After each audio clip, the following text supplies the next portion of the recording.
Alrighty, so quick recap. Nothing too utterly catastrophic like last week. So you guys came in, sent a couple of your representatives, as it were, into the keep under the guise of asking to buy food. When you purchased the food at a higher than normal rate, you left the keep, circled back around the next evening, came over the wall, killed one guard, and immediately rushed the keep. You came in through a door on the upstairs, there on the map, second map I shared, where you see Falcor. Killed 4 guards, barricaded the door with the beds, and proceeded to search a little bit of the room. You found a library that was also being used as a bedroom. You found a large master-style bedroom, and then proceeded down into the Great Hall. As you came down into the Great Hall, you found the 2 guards with the shark-tooth longswords already waiting on you, and you found the leader in this shape, a wild boar lycanthrope or lycanthrope, depending on your side of the pronunciation.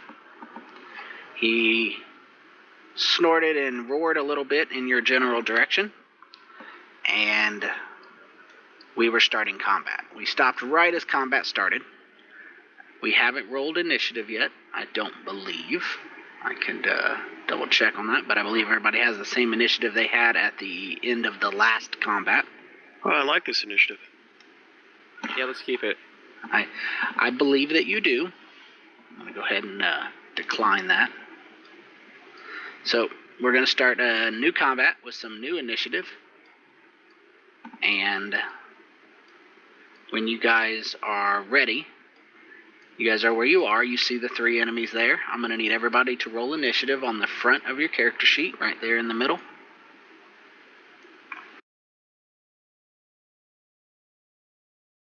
Haha!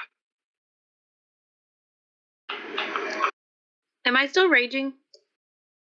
The rage has worn off, so you will have to apply it on the first round. But for button clicking and so forth, you don't have to click it again. It wears off in a minute, but since the actual effect is still on you, we'll just assume that you want to go ahead and rage again, and I'll reset you to 10, if that works for you. Okay, thanks. So, as I said, the humanoid-esque boar seems to be quite upset with you, and they launch themselves into battle against you. But it looks like Dimble is the one who would be the first to notice the threat and respond. Does anybody have any questions, concerns, comments, or complaints prior to starting combat? Not me. Oh. Nope. Actually, I want to ask a question to the group. Do we want to light this place up? User joined your channel. Do we want to have a fire in this place?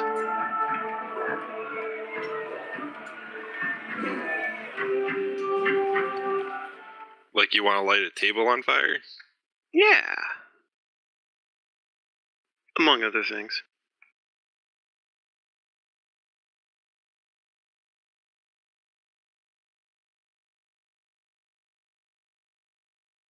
Oh, let's do it. Okay. So Dimble will he'll wave his wand at Jolliver and cast Flaming Sphere.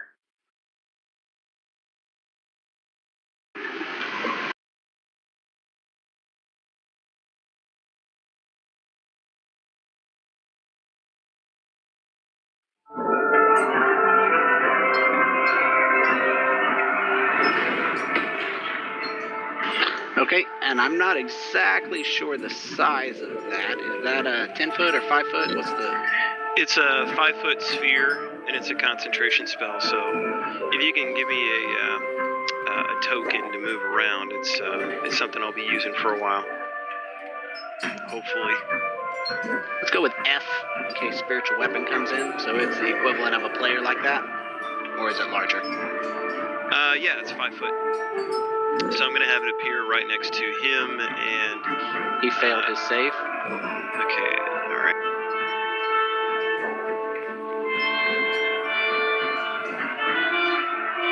Okay. And I'm going to move there.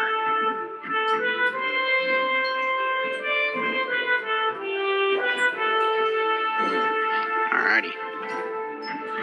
Jolliver takes his burn.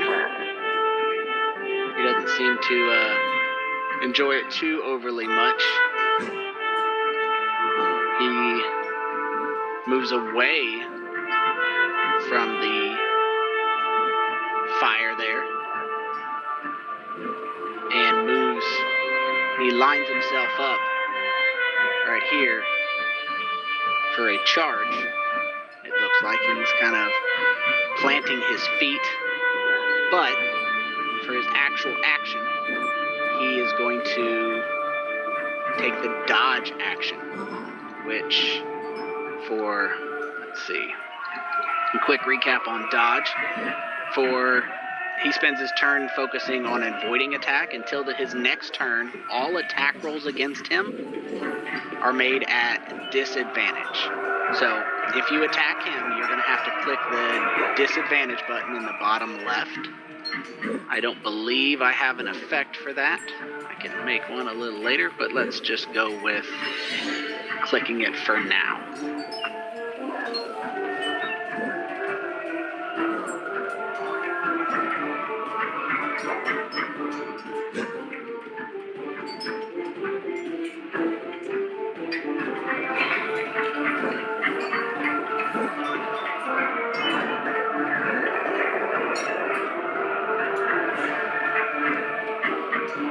Sorry about that, Connie. Had an emergency. Hey, Tony. I gotta step away for 1 second. Be right back. Go ahead. My map is completely masked. The one where we're on.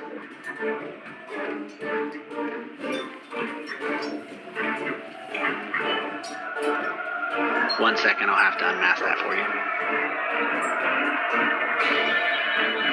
Did that do it? Nope. Alright.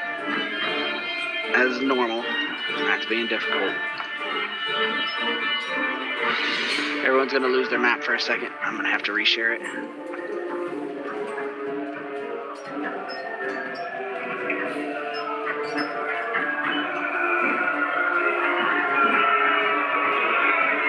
Nice one, Augie. Thank you.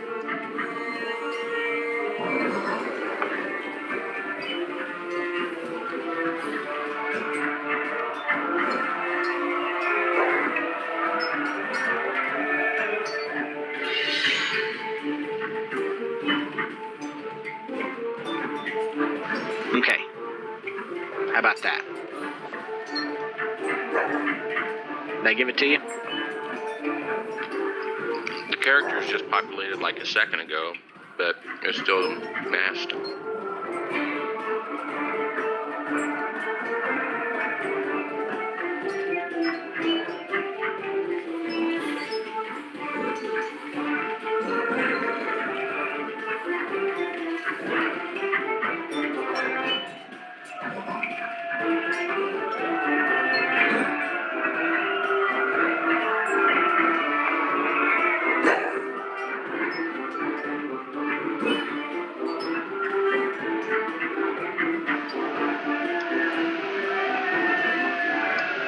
Let's try this. Always being difficult. How's that work, man? Is that unmasking? Nope. You might have to disconnect and reconnect.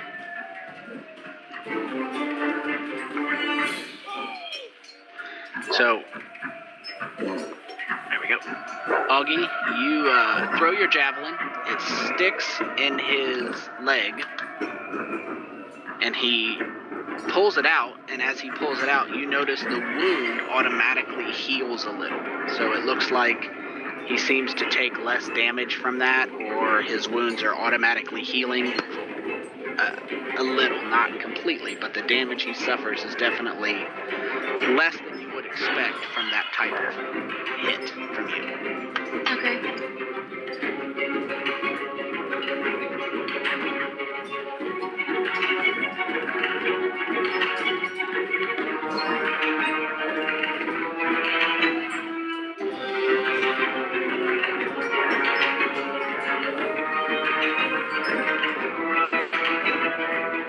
Hey, one thing, I just got an error. It says runtime error image snapshot size does not match base size. Could that be it?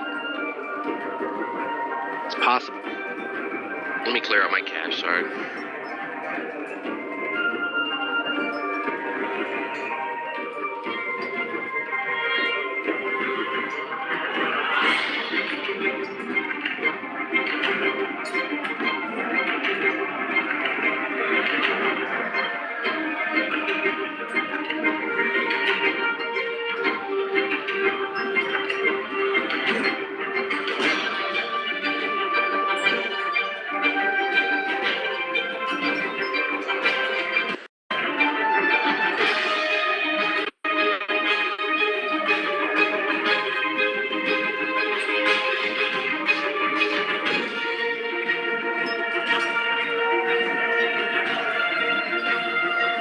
There we go.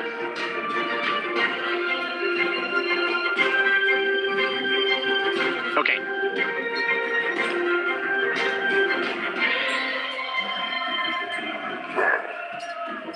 Okay, Shaban, it's your turn. Augie threw a javelin, and did you hear about the quick Yep. healing damage?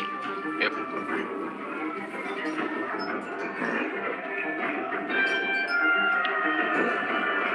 Shaban is... What kind of lock is on that door, Tony? The door behind you is Yes, barred. sir. It's already barred. Correct. Okay, so I don't have to try to lock it in. No.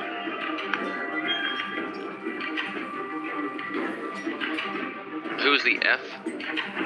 That is a flaming sphere. The big ball of fire. Like the song.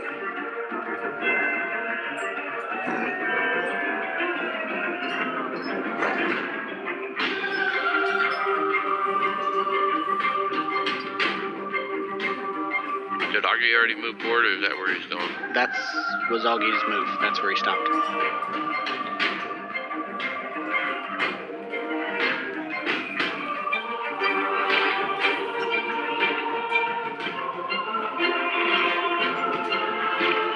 Shaban runs up.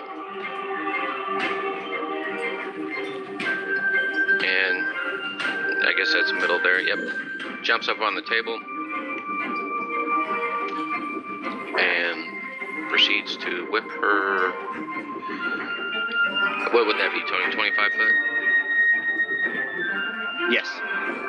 Yeah, she would jump up on the table, and as she's leaping off to the north, she hurls her two daggers in midair. Or One hurls. second. Okay.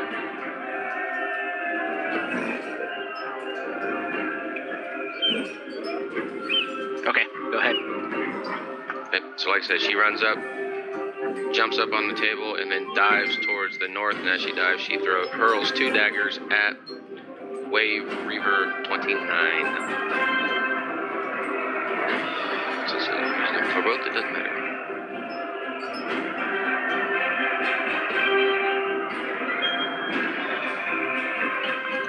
Nice.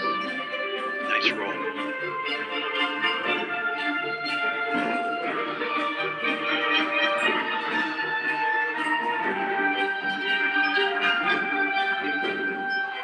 Second one. Hit. And no one's close to her, so I do not get my sneak attack. Correct. And Shaban ends up at 5 feet north because she dove off, or she jumped off and hurled her daggers as she flew through the air. And that is her turn. I'll be right back, guys.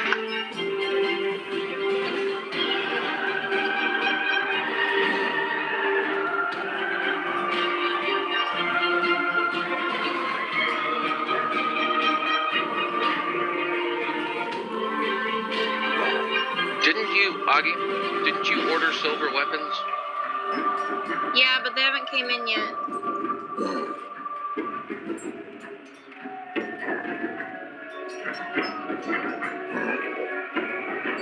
Okay. And then JD also ordered some, so I wonder if I can get his. Did his come in? They were No, going to I- come in at the same time. Right.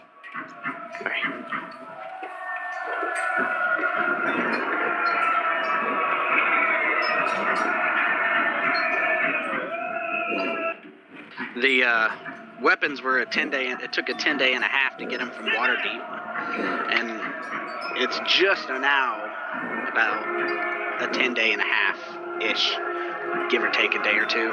So you guys haven't been obviously in town to receive the order, and they hadn't arrived when you left a couple days ago. And it's on the calendar.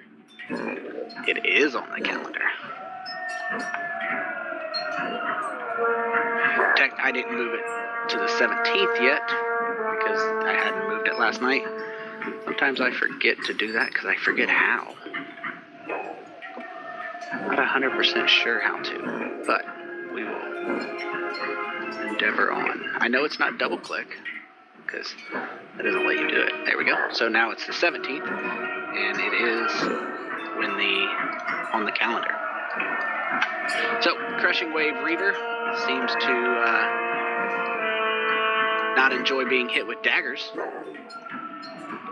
Moves forward and charges towards the Shrimpy Shrimp there, waving a shark tooth longsword.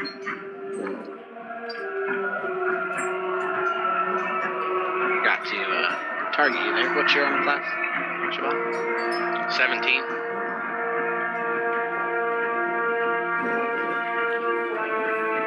And connects, and just like before with Falcor, when they connect with these longswords, they slam them in and they yank them out. And correct me if I'm wrong, that was 25 feet. So should be good there. And comes to Matthias. My apologies. No worries. Matthias pulls out his wand, waves it around a bit, says Jackanapes, and casts magic missile on Gulliver over here. Oh. Wow. Wow. Nice thing. That is nice. Holy crap. Wow. But I can no longer use that for the rest of the day. And the horse you rode in on. Right? That He deserves takes- a golf clap. That definitely Okay, that's- deserves a golf clap. That's me done. How about a shocking grasp? There you go. The Jolliver takes all 8 hits, stumbles him back a little bit, leaving a number of burn marks that do not heal the way Augie's javelin did. But the Crushing Wave Reaver seems to notice this and leaps to her leader's defense, but this time she hurls a javelin at Matthias. It sails right between your legs, hits the stone, and breaks.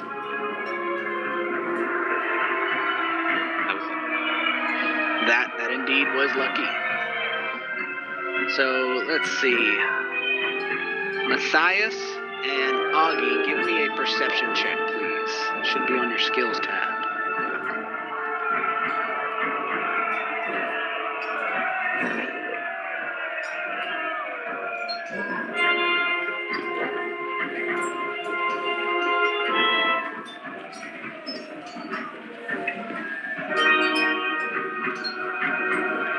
Okay, so the two of you sense/notice someone step out of the shadows back in that alcove that rather chubby fellow that was previously in the room that no one seemed to have remembered he was there. And in case you forgot, the ones with the sharp tooth long swords there. You can close that at your leisure. He steps out and begins chanting.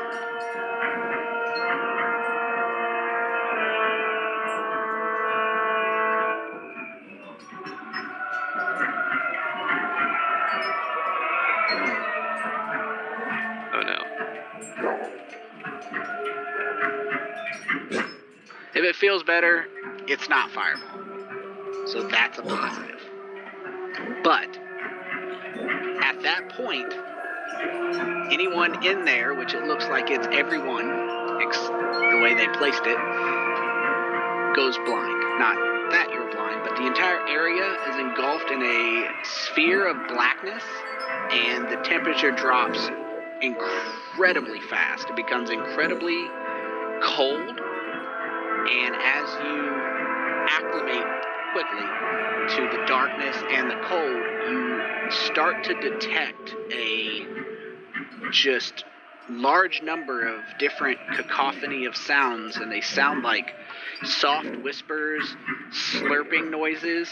You really can't make out what it is, but standing in here without any necessary checks, you detect that this is not a safe place to be. This is not the standard darkness spell you've seen where they cast darkness, it gets dark, but that's it. This is definitely more malevolent. This is something evil. Something is in here with you. Being in here is a bad situation.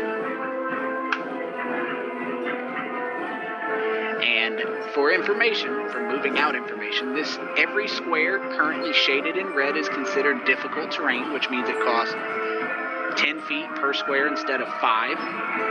And it's definitely not a place you want to be.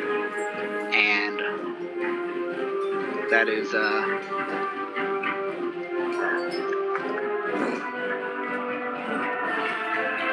Falcor. You hear battle break out down below.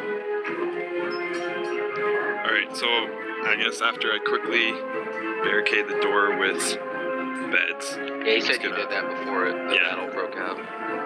So I'm just gonna try and make a beeline for downstairs. Okay. Remember, the quickest way from A to B is? Over the top. There you go. My mistake. I didn't lock those tokens. You're gonna have to. I thought they were both maps.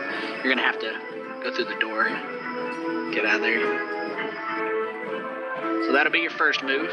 And from there, you can see a just globe of inky, pitch black darkness.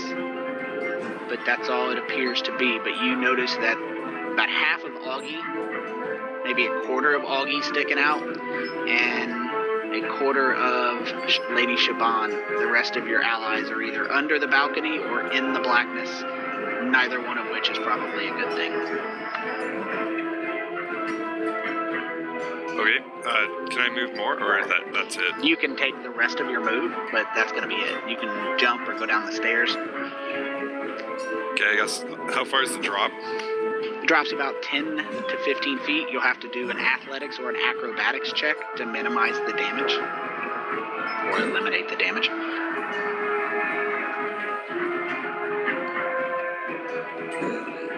Can I just go downstairs like that? That is absolutely an option. I'm going to close, and you can close the other map should you so desire. You do not have to, but since everybody's on one map now. You should have 5 more feet to move Falcor, because that was 25 total. The stairs are double. Okay, never mind. And then that should be it, right? That should be it, yes, sir. Okay, I'm done then. Okay, Badger, real quick. You, at the beginning of your turn, you start to feel the cold damage your skin. You you take damage from the cold for starting your turn in the square. Got it. Okay. There's no save for it? There is not. That's funny, because every single wizard spell I have in the other game, there's always a freaking save. Lucky it's a warlock spell. That's some bullshit. Fucking warlocks need to burn in hell. In all seriousness, they only get like 2 spells a day, but their spells are vicious, dude. Okay, so Dimble is going to first direct the flaming sphere to ram into Jay, whatever his name is. We can just call him Jeff. Okay. All right. He needs a dexterity save where he takes damage. You should be able to do it from your sheet, or I can do it just randomly. I gotta pull it up. It should be pretty easy, but I think if I just, yeah, here it is.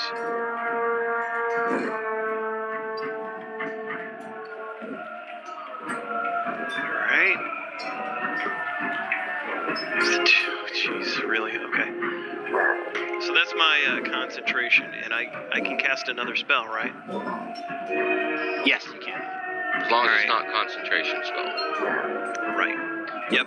So he twists his wand and says, "Sniffle blot," and a ray of green cast out, shoots out and hits Jeff. That is a hit.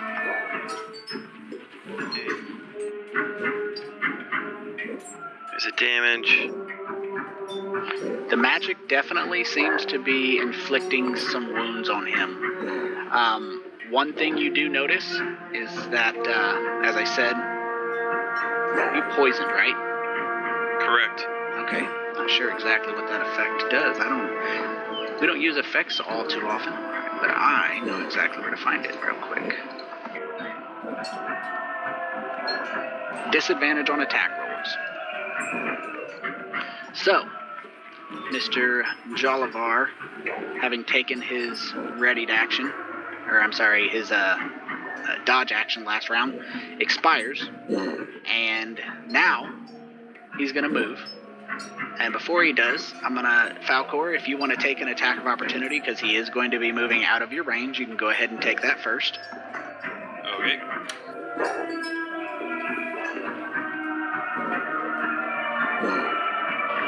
That Nice. is, I'm not sure, let me pull up this. That's definitely a hit.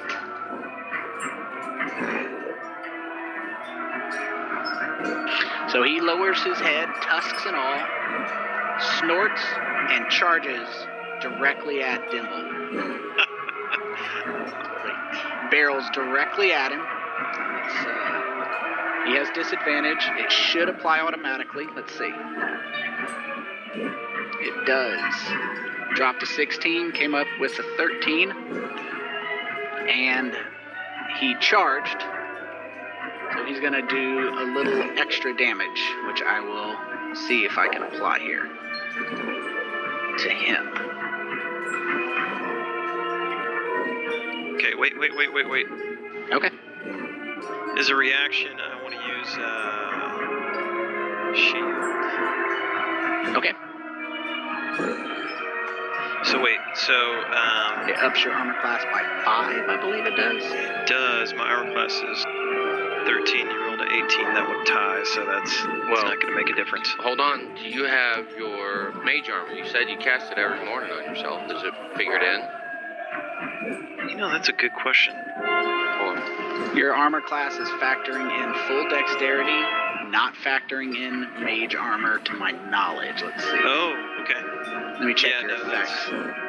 that's something I would cast every morning. Okay, so yeah, go ahead and treat it as applied, and I will just change your armor class by 3, which I believe Oh, is wait. armor. I can apply it. Okay, I'll let you apply it then and erase There's that. applied, and then I'll do shield. Okay, so that'll treat that as a miss. Apparently I didn't take it off. Let's switch that to negative. Let's put it back to 7. So you have 7 damage. he bounces off of your shield and snorts very aggressively, and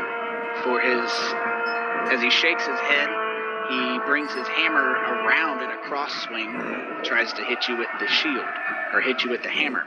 Now, I believe shield is just one attack, right? I think that is correct. Let's see. And it's until the start of your next turn, so no, keep it on. Yeah, right. So he swings his, and he dropped a crit, so thanks for poison. You dodged a crit and something that would have damn near dropped you. Wow. Oogie, you hear some grunting and a hard hit to the north, and you know something's going down. But before you go, you, like Dimble, take damage from the cold. Because you're a bear, it's going to be in half. It shouldn't have applied that way. And now you take a little damage, but you are more resistant to the cold than others. So you can move, and you're gonna have 25 feet to move because you lose 5 feet as you go out. Okay, 2 things. First, I did something to my thing and I lost my hammer. I don't know where it went. It should be. Let's see. Your weapon, the hammer should be listed as maul. It should be under your javelin. Okay, well then where did my other one go that was listed something else? I'm not sure. Let me go look at Great your sword? Yeah, that What's one. it like? She doesn't have a great sword. I thought she did. That's why she was freaking stabbing everything with her maul. I think that was the joke in one of the earlier sessions that she split someone in two with a maul.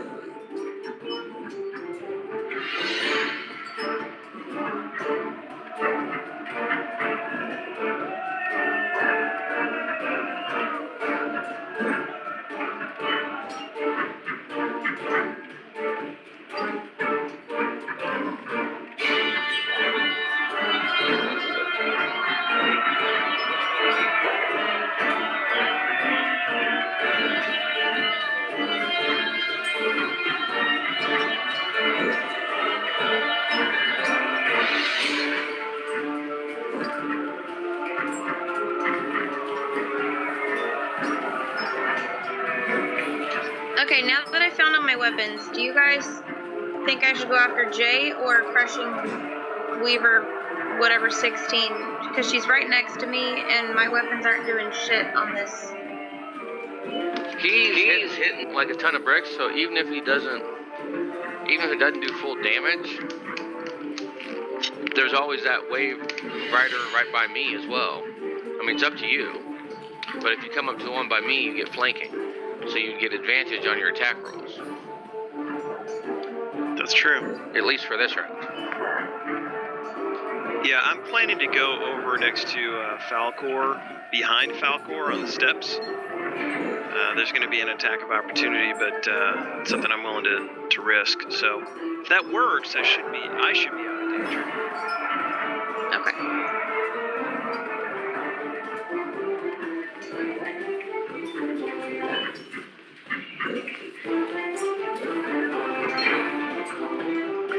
Okay, I'm gonna approve that.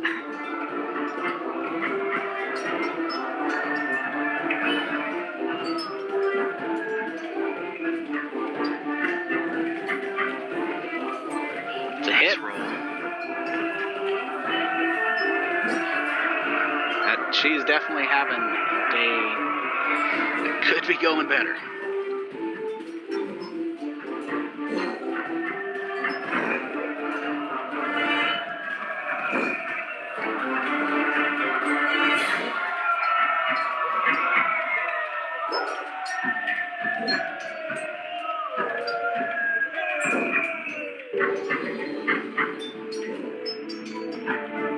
One second. Hey, Tony, go ahead and apply my damage real quick. I gotta hook up my other monitor. Gotcha.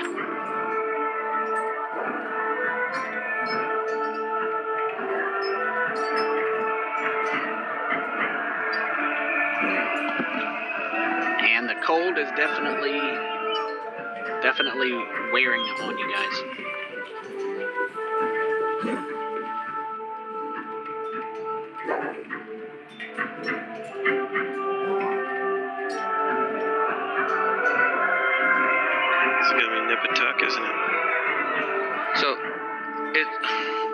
fuck damage is this fucking shit? 2d6 damage if you start your turn in it, and you feel like it's probably an unwise idea to end your turn in it. It's not darkness, it's Wasn't planning on definite malevolency.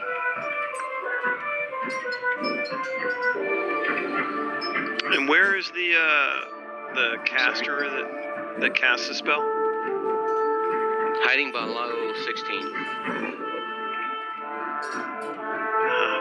So since she's taken that, she will attack Crushing Wave Reaver number 29.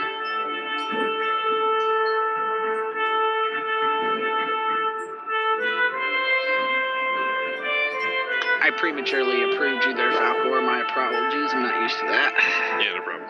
Hold on. Yeah, I'm not taking my lucky on the first attack. Miss. Okay, here's my second attack. User in your channel timed out. And I'll keep that. Is a hit. So as I'm not done. As Shaban is racked with pain from this icy cold, stabs at the Crushing Wave Reaver 29. She misses the first slot, and as she can I move in between those two? You can. As she moves out of the coldness, she stabs one last time and comes up to help out or move out of the cold. And that would be her turn. Got it. And Crushing Wave Reaver seems to be having a relatively rough day. Takes a attack at Lady Shaban in hopes of doing something before she apparently is overwhelmed. And misses. And attempts to retreat. And that's going to be 2 attack of opportunities. One from Oglavone and one from Lady Shaban. Falcor would get it too. Right, and one from Falcor. Okay. So everybody want to take 1 attack of opportunity against the Crushing Wave Reaver 29? Just whatever order. That's Lady Shaban Nice. hit. Falcor. I don't know why I rolled twice and only hit it once. That's fine. It doesn't matter. It was just you got a free attack, but Lady Shaban killed him, which explains why Falcor missed with his first roll. He dropped. Oglavone didn't even get a swing. Stealing your kills, Oglavone. Malachi said his internet died, so he just said that he just texted me. He said he'd like to cast Shield of Faith on himself, and then hit the Crushing Wave Reaver. I guess that would be Crushing Wave Reaver 16. Wait, you guys are not having good internet up there. No, Canada sucks. That's not what we heard. People say Canada is amazing down here. All lies. Okay, let's do it this way. I will do his Shield of Faith.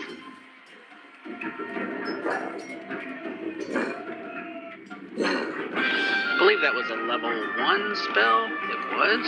So that gives him 1 level 1 spell left and 1 level 2. And he wanted to move forward and do what now? Attack, he said, with the weapon? Yeah. Alright. I'm not going to get blamed for good or bad, so someone roll a d20, I will apply the bonus. I'll take the first one that shows up. Everybody can roll for all I care about taking the first one. 16, definite hit. Nice. We will apply some mace damage. You guys need to get this kid a better weapon, and you guys are kind of sad because you're making your poor... You guys have your poor cleric wearing leather armor. You should be ashamed of yourselves. He doesn't speak. We don't know. For shame. But he's now protected by his faith. We're going to see how well that helps. The Crushing Wave Reaver returns the kindness with an attack from the sword and connects, despite the protection of faith, which is apparently less than we would like, and does not move. The happy-go-lucky Chris Farley down there steps up as a free action. You notice the cloud of dark malevolency fades away, and something you guys catch just a glimpse of. As it fades away, you catch some tentacles and a beak, almost as if inside of there was a rift in the multiverse, letting something from somewhere else, some evil dark dimension, out into this world. But as the darkness fades, you just catch a glimpse of it as it's pulled back into wherever it was. I'm gonna let Mal reconnect real quick before we keep going. Sounds good. We heard?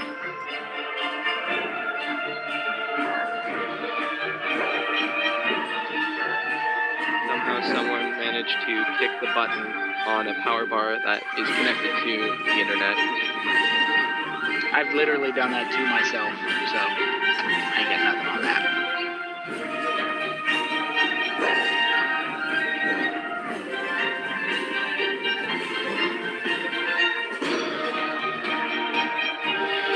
I can send you the map when you're in and stabilized.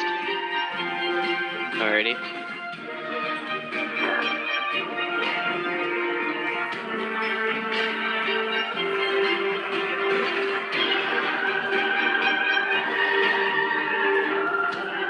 Do you guys want me to check Jolliver with you guys or go help Mal? Just real quick. Does it have to log in to boot me out? I cannot. Oh, your character? I can boot your character. Okay. He's not in here. He is. I can. Oh, You guys can't see him, but I can see when he connects. You guys can only see when he grabs a character. got it. Give that a try. By the way, Chad, Matt is really getting into DMing. He's getting his feet under him pretty well. Awesome. That's great. And you should be disconnected here shortly. I made up a fancy song about a gnome. A stupid gnome. You did? I did. I'm playing a very not nice halfling bard.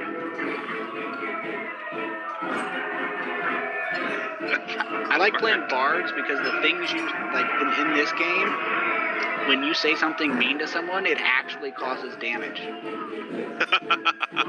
They have a That's right. spell where you say something mean. I think I caused damage to a rat by calling it a cum stain. Brutal. Nice. And I sang a song making fun of a gnome in the party, and I granted bardic inspiration to the first person who laughed.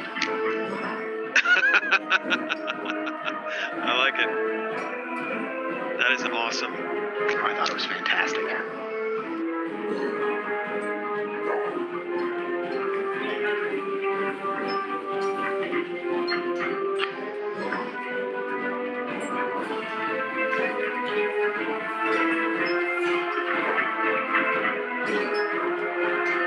Eventually this will load.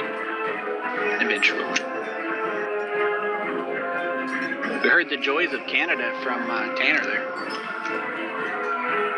What happened? Heard it's a great place to be. We have crappy internet. We do. It's all because of the monopoly.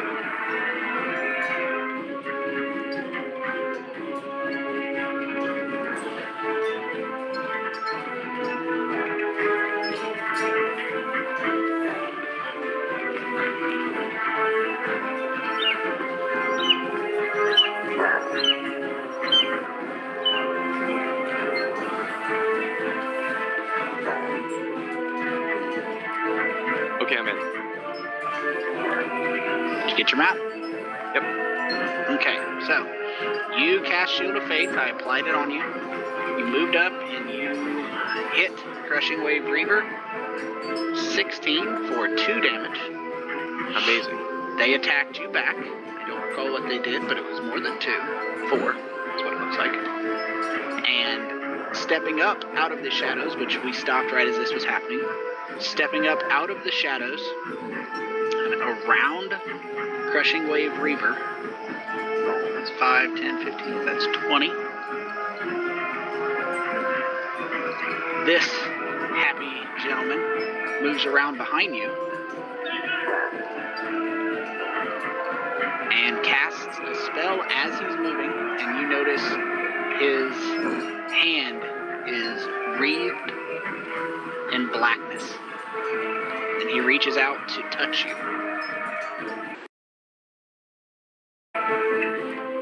As he does, you feel that he drains first some of your life. You feel it draining, and out of this corner of your eye, you see it reinforcing him. He is sucking your life out and transferring it to himself.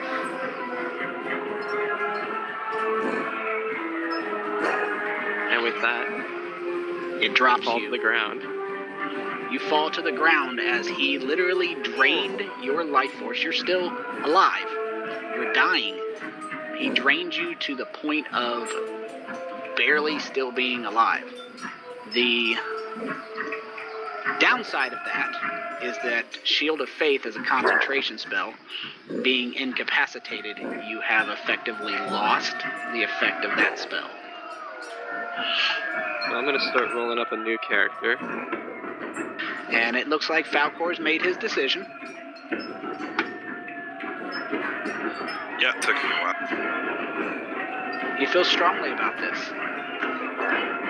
No, but I figured I should probably help Malachi out down there, or Matthias out. He feels lukewarm about this. I'm the only healer you have. Alright, so I'll go ahead and attack this Nora guy.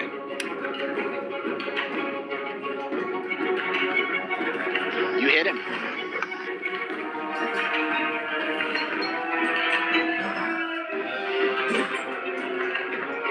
So yeah, I'm gonna run and rush over to Matthias and Urshnora and take a big slash at Urshnora.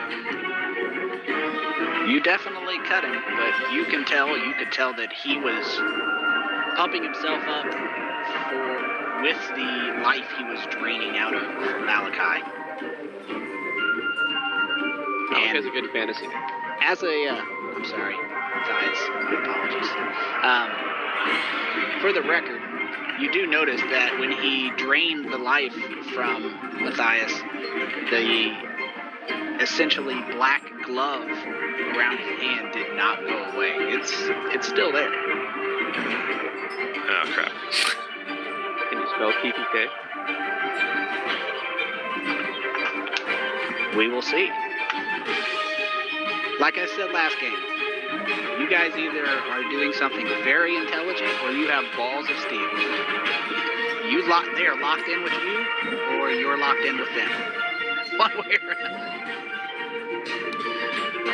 Okay, Dimble is gonna point his hand at the flaming sphere and just have it slam in a straight line over Jolliver, right over the head of Shaban. So he needs to make a saving throw.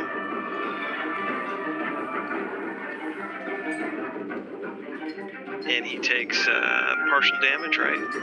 That should automatically calculate. It did. Okay. Alright, and alright, so I'm going to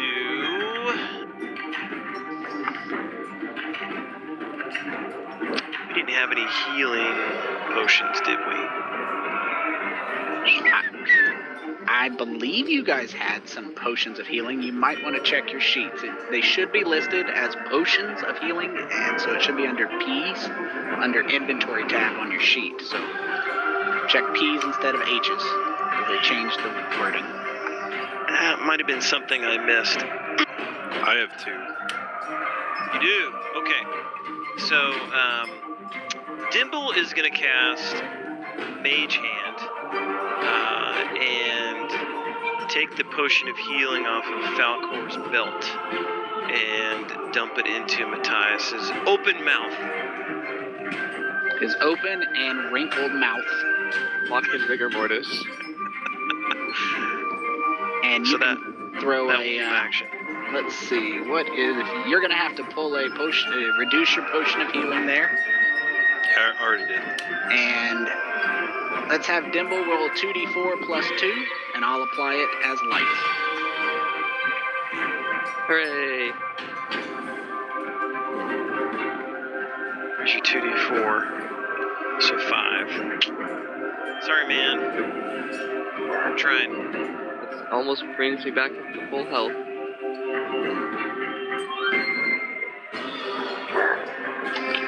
Some of his old and aged, wrinkly skin starts to go away as life returns to him. And the slightly, or quite singed werebore turns on Lady Shaban with her daggers. How long does that poison last? It's a pretty nice effect there. It is Ray of Sickness, so let me check real quick. That should last. I just want to make sure I'm not. Yeah. On a failed save, it is poisoned until the end of your next turn. So I'm going to pull that off. Okay. And then have a conversation with Lady Shaban about the inappropriatenesses of not bathing. He brings his maul across first.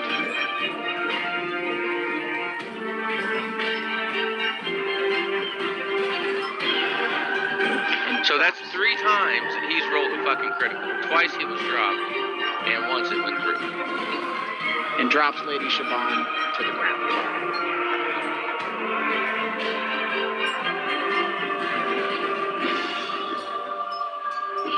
Oglavone, you have a choice to make. I do have potions of healing on my belt as well. If you want to get that close to the smell. So you seem to have me confused, Emma. Uh-huh.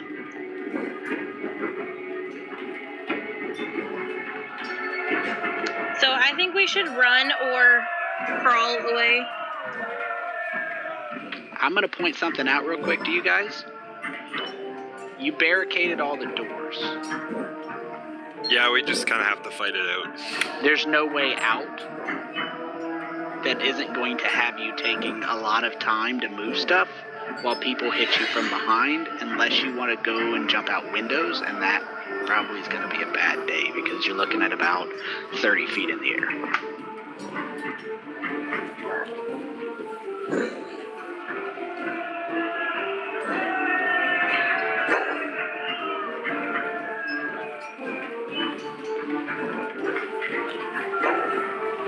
See, if you come... If you move up 5 feet, take the potion, dump it in my gullet, then that'll give me time to heal up as well on my turn.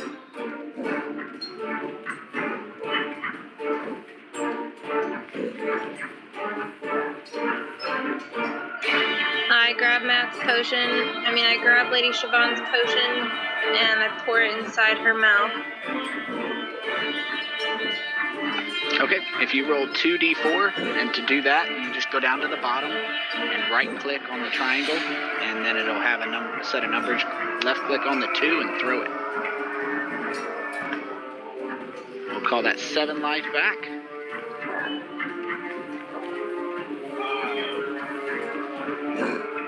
And Lady Shaban starts to blink her eyes, her beautiful dress now half red. That'll be your action. You are welcome to move any more if you want, but that's all you can do for an action. So you got 25 feet left. You want to move any more?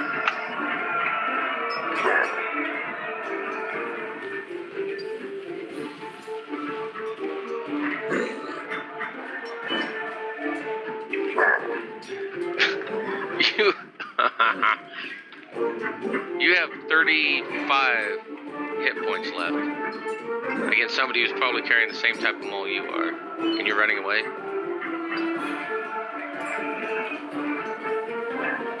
I'm just asking. Fine. I'll stay here and die with you.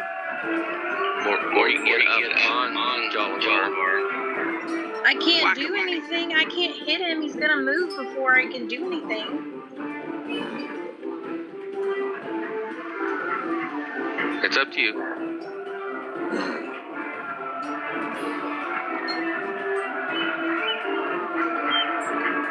I think if you move up beside him, you'd have an attack. Or was your action to Giving me the potion. Well, hey, if he tries to run away, you'll have an attack of opportunity.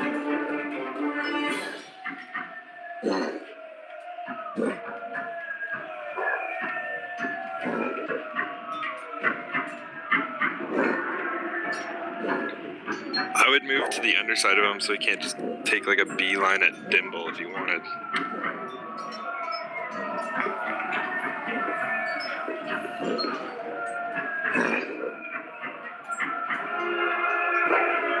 How much movement is it for me to stand up?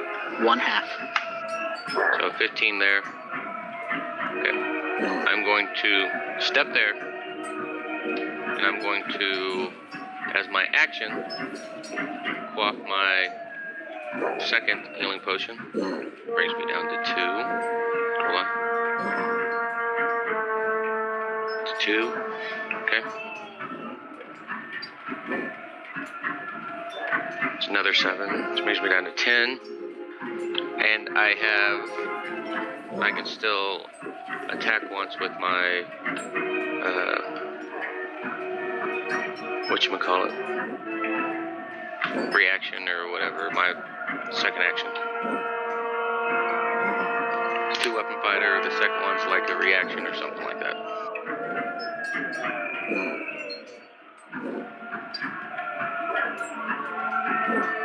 Okay.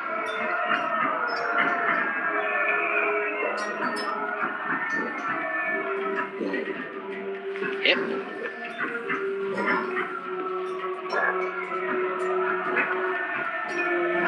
Now you do Nice. notice that dagger is not healing. Right. And that'll be the end of my turn.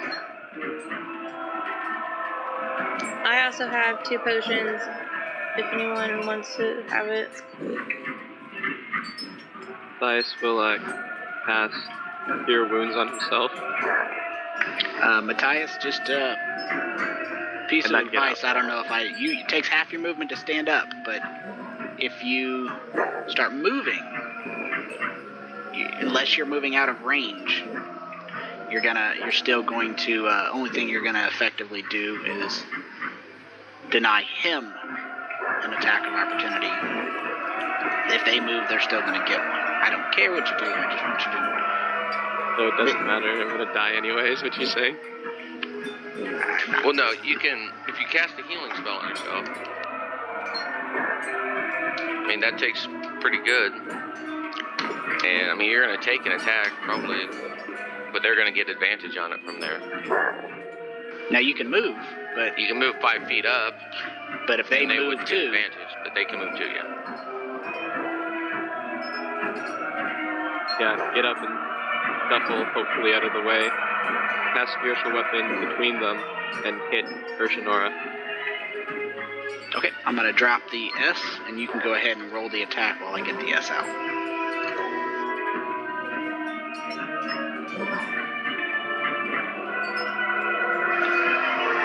And that's a miss. Oh, well.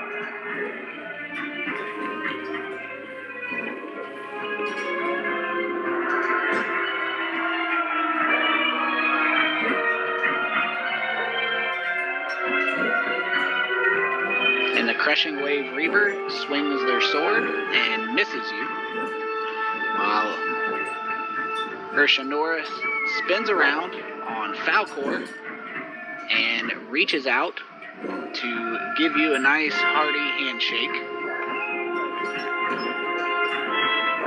which misses, and he reaches as you dodge out of the way.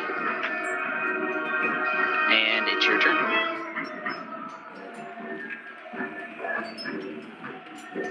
Okay, I'm going If to If you go attack him. 5 foot down towards the stairs, you would get advantage for flanking. Okay. Yep.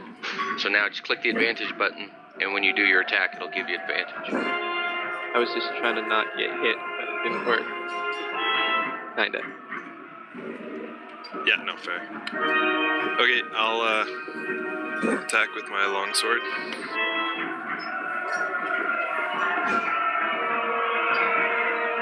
Alrighty, that's a hit.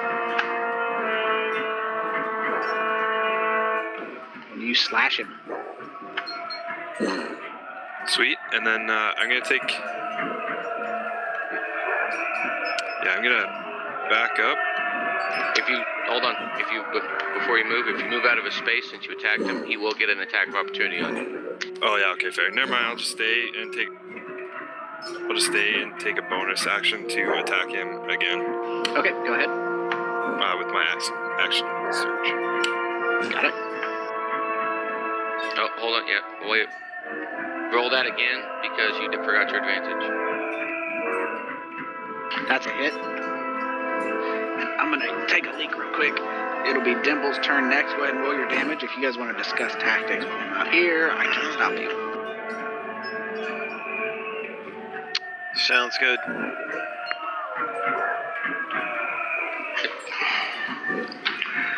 Jolliver's closest to death. Yeah.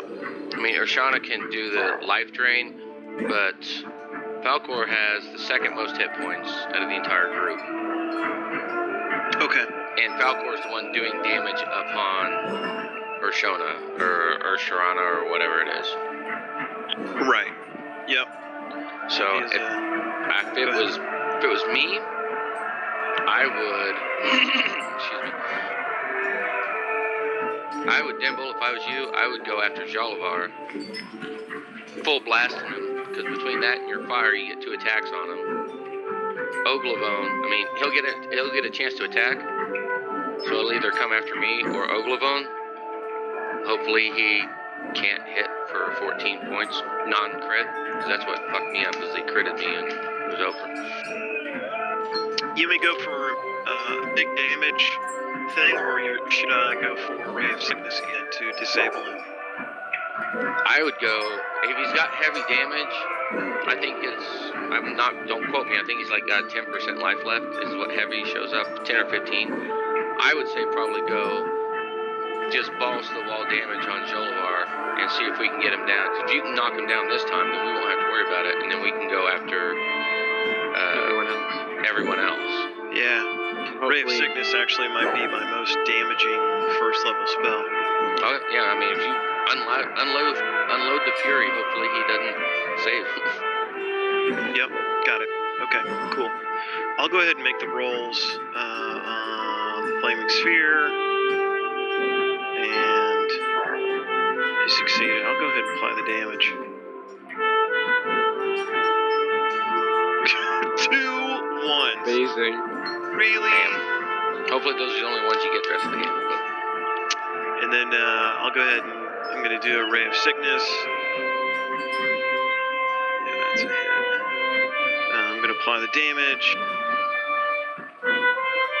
And the effect. Alright, so I'm pretty much done. I'm going to stay... Yeah, I will stay there. Miss Jolliver. Damn, I was You up. targeted yourself. Hey, yeah. Oh! Yeah, actually. I got it. Nice. Like that, right? Hey, real quick, Dimble, before your turn's over, if I was you, I would move 10 feet to the right. So if Urshana doesn't get a wild hair press to come over there and smack you or him, since you've been attacking Jolliver. Got it. So now nobody can really get to you. Yeah, makes sense. Okay, did I fixed it. you fixed my screw up? Thank you. It happened. Alright. And damage one way or the other. He failed, so he takes full. Nice. He's definitely starting to look worn down, but he's not looking dropped. Okay. I moved it back to your turn so I can fix stuff so you'll start to click it when you're done. Yeah, thanks. And then he's gonna cast Ray of Sickness. You see a green bolt connect Jolliver and Dimble. I applied the previous damage. Oh, you did? Okay. Did you get the, keep okay, doing you got that. the effect too. I did. Done. So Yep. we'll keep all that. And he is sickened now. And given a choice, he turns back and forth. And he decides that the massive Oglevone is a bigger threat and attacks with his maul. He gets disadvantage. He gets an automatic miss. Attack of opportunities. And he missed. He got a 2 and a 1. Nice. He's doing good. So, for his automatic miss, what that does is it grants both Lady Shaban and Oglevone an attack that doesn't count towards your turn. As advantage. So you can take an attack with your maul or whatever, your dagger, but make sure you click ADV at the bottom. And this doesn't count as your turn. This is just a free attack because he rolled a 1. I'm waiting for you to go, Augie. Okay, I'm going. Okay. No rush. I just didn't want you waiting for me. Oh, no, it's okay. That's a miss. I'll try again, babe. It's okay. So Now, the sneak attack. Do I get sneak attack on her? you get sneak attack once per round. It would be doubled because it was a critical. There we go. So Oglevone swings, and he tries to dodge. And he gets underneath the hammer there, but catches the dagger. Now that attack didn't count as your turn, Oglevone, so now you get your regular turn. So now you can move With and attack. But With ADV. if you attack, you do get advantage from there because Shaban's on the other side.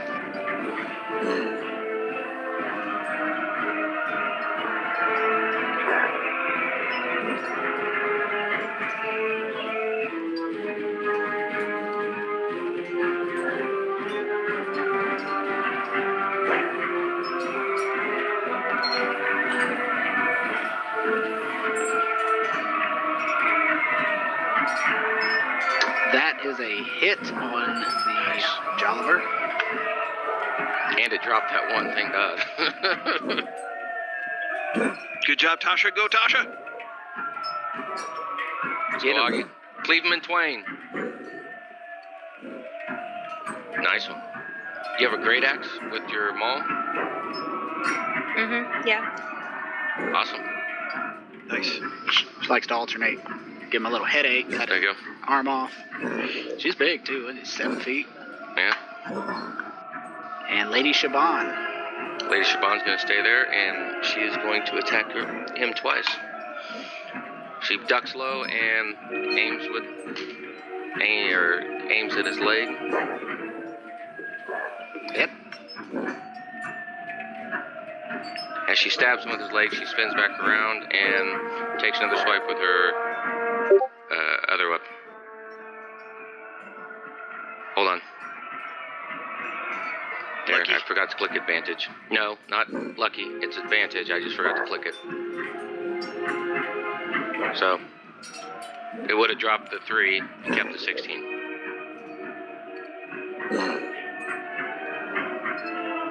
And stabs him again.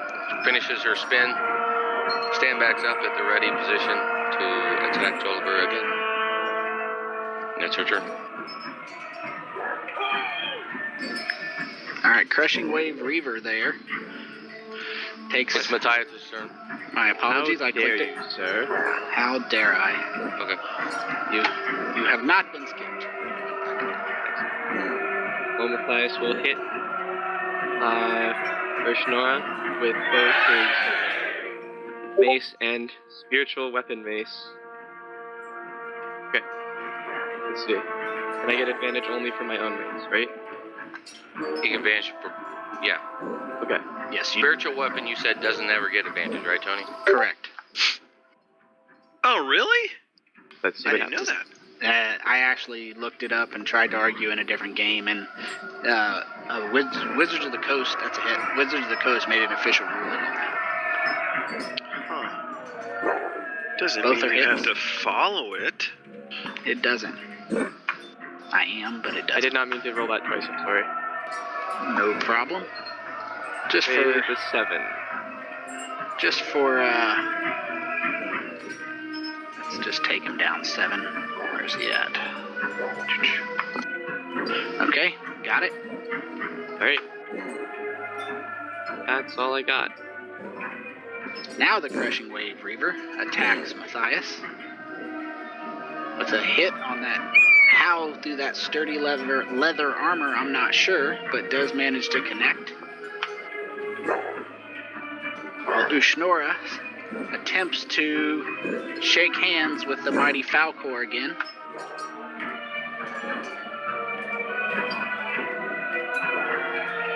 And drains a little bit of your draconic vigor. Not putting holes in my dragon. He's not putting holes in me, he's just draining. He's just sucking your essence. I only have one hole in me from that Wait. stupid sword. I feel like you should have more holes. Yeah, that's what I was I gonna say. feel Wait a like minute you're here. down by at least 1. I have no holes. Oh dear. Dragons have no holes. That's very concerning. Alright, How do you score this? Going to attack. Longsword. Got advantage.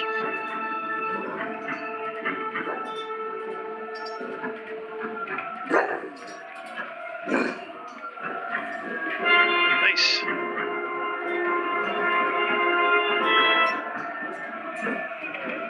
Stay away from my Matthias.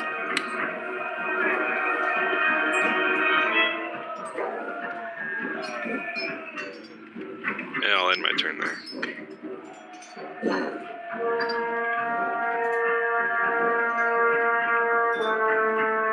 He'll be there in 1 second. Okay.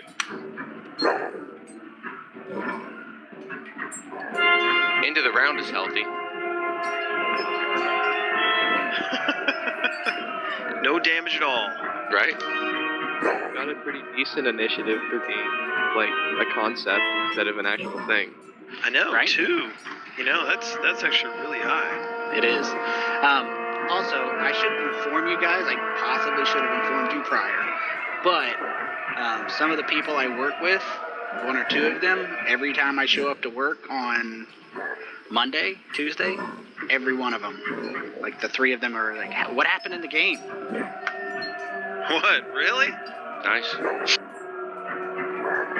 Yeah, Mary Kay does the Nice. same thing to me. She's like, how's D&D on Friday? I'm like, it's great.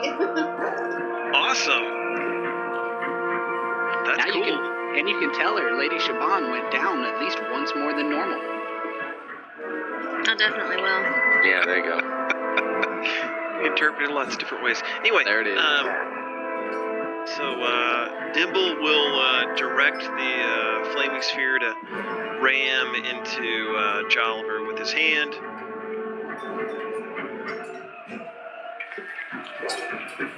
And he will then cast, he'll say Slibber Blibbit and cast a firebolt at Jolliver.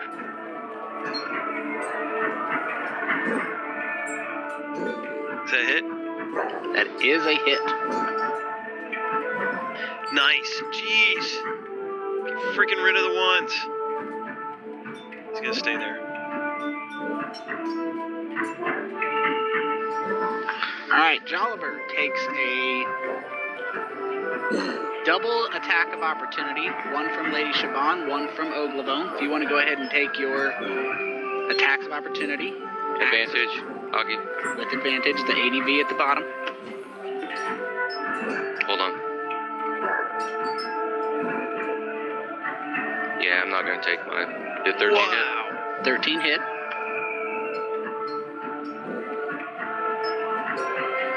Augie, let's see. Augie also hit.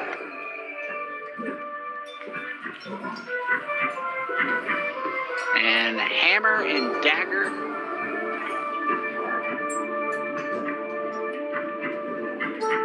So, real quick, let me fix something real quick.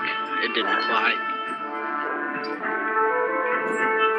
Oh, I saw it dying. I saw it dying. I swear I saw it dying. It On did. that track. I was adjusting it. It's because it's trying to. Oh, I get. Okay, I get it. He was dying, and I've been trying to reapply it. If you keep seeing it say dying, it's because I'm dragging the 18 over from her and dropping it. So I know why it's saying that now, and I'm going to read this to you. This is a bear thing. I'm sitting here trying to figure it out. Relentless. If a wereboar takes 14 damage here in less than 14 below, so he's not 14 below with that because he has more life. It would put him at 13. I'm sorry, 18. So he's going to be at 12 below 0, and because it would normally reduce him to 0, he is reduced to 1 hit point instead. That's why I couldn't figure out why it kept going to 1 hit point. Oh, okay. So, basically, you are not dead. You do not go to jail. Do not collect $200. You would have killed him if he weren't a lycanthrope there, Augie. You hit him, he stumbles, and he seems to get a second wind as he flees to here, then here.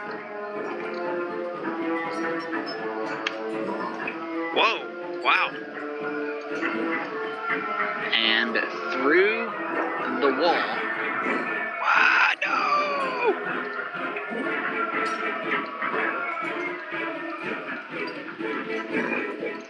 Coward! And that's not going to be. And he is out of sight. And it is now Oglabone's turn. Oh, Ogie. So the door is. I'm going to put a mark over it. This is the door. Right here. It was a wall. Clearly a secret door that he ran straight through. Should have been the other way. Who do y'all think I should go for? Don't worry about us. Yeah, we His got last this. words. Right? Malachi's like 65 years old. We got this. What do you think, Matt? Let me see. They shouldn't move her, but let's see where she is at. So that'll put her 30 right there. And then she's got to go. She's going to have to double move. And Crushing Ray will get an attack of opportunity as you run by. Oh, healthy. And then I can. It's pretty Augie healthy. is 3. I'm at 10. Wound. Or no, I'm at 10, yeah. So I can still take a hit. But Augie will take that hit. She won't get another attack of opportunity when I run by. So that'll be good. So what you're saying is you're going to use Oglabone to take a hit so you don't get hit. 38 fucking hit points. 38 hit points. She's down 3. You ain't got to justify it to me. I don't care. Meat shield. I'll be your meat shield, Lady Shrimpon. Oh, well, if you're going to be my meat shield, never mind. I'm not going to say that. Like, well, meat sheet? What? I'm sorry. So now Lady Siobhan is going down twice as often.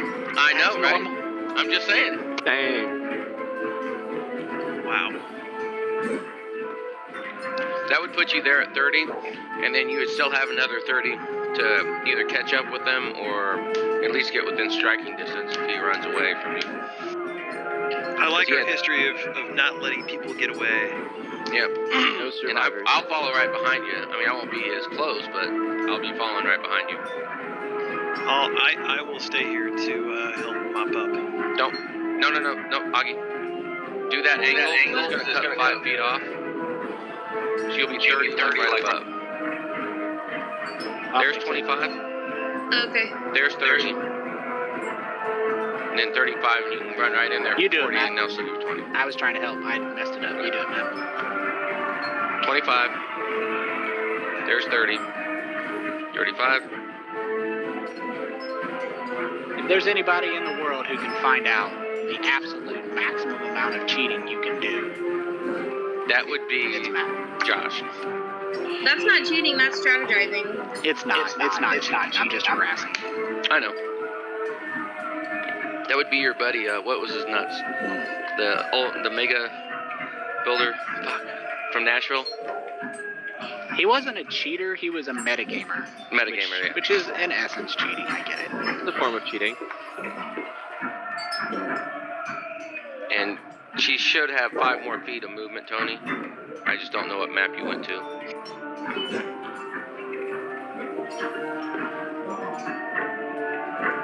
Did we skip Dimble? No, we didn't. No. Okay. He did a poison thing. Yep.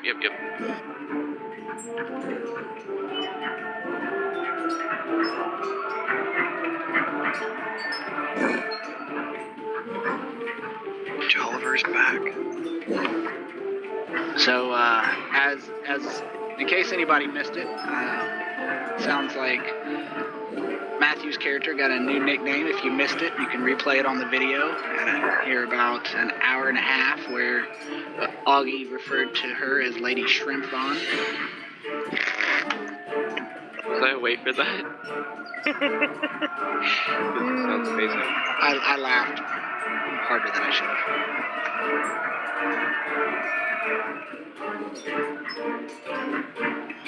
Yep, and that's my movement.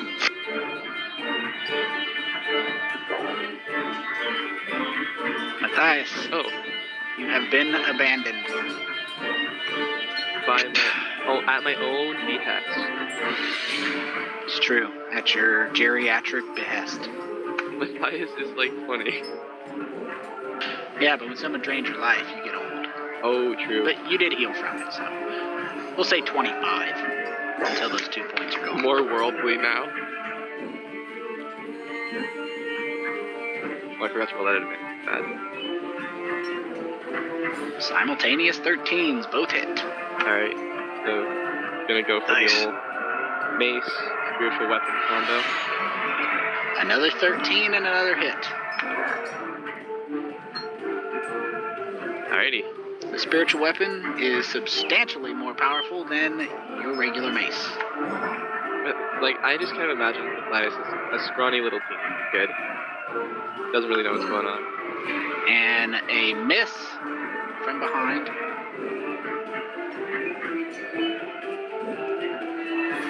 And Urshnora seems to just really want to get rid of this dragon critter. Awesome. For the record, for those of Denied. you who haven't played Warlocks, I've never played one. I was looking into them in preparation for this battle. Eddie played one, said they suck. They do not suck at all. He didn't like them because their spells are limited. They get like half as many spells, but their spells are like where, you know, for example, Matthias, you get inflict wounds, 3d6 damage. Warlocks get the exact same spell, which is what he's using, except theirs lasts 10 rounds, 10 attacks instead of 1. Wow. Holy crap. That's unholy. Damn. We So- must purge this heretic. So and let's don't let me forget that when they drain your life with that, it heals them. So it's a double trouble. So anytime you can play a Warlock, someone tells you they suck. They do not suck. Their spells are freaking vicious. But it is your turn. Okay, I'm gonna use a bonus action to use Second Wind and heal myself a little bit. Okay. And nice automation there. Very nice. And then I'm just gonna attack him with the longsword. Nice. With a the crit for you. improved critical. Awesome. I think that's only on my longbow. That. I am not sure. It shouldn't be. It might Roll be. it advantage anyway, though. Oh yeah, I got roll. Beginning at 3rd level, all weapons. Oh, it's all weapons. Okay. Yep. So and go up to the top right, the plus and minus, click critical to make sure you get it.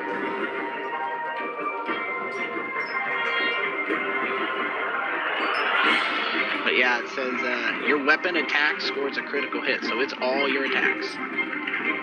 Sweet. Nice. So you are definitely dealing some damage there. Dimble. Okay, I'm gonna have the flaming sphere. He's gonna hold out his hand and flip it to his left, and have it run right up to Urshinora. He succeeds, so you can still roll your damage, and when you're done with all of your attack, throw me a perception check, please. Okay, and then he's going to flip his twig wand at Urshinora and say, "Flipper, give it." And It's a hit.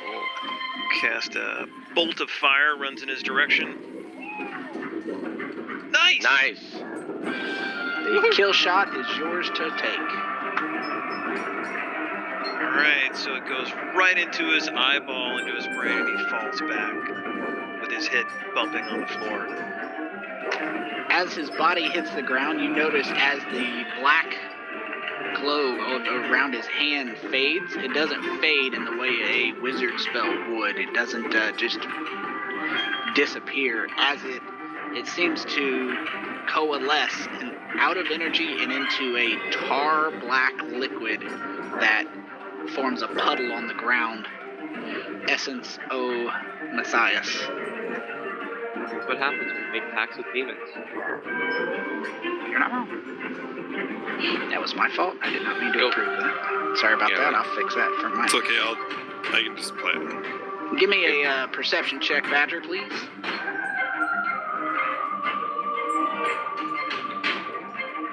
No problem.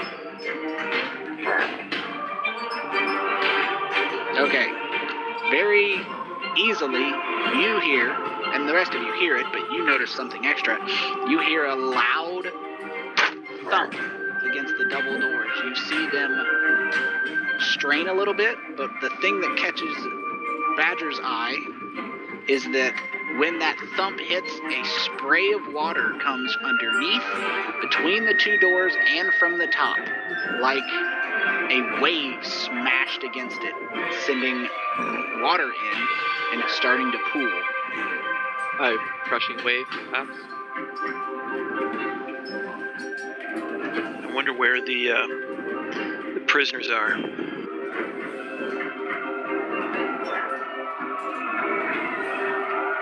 Probably Either down that this circular staircase or somewhere else.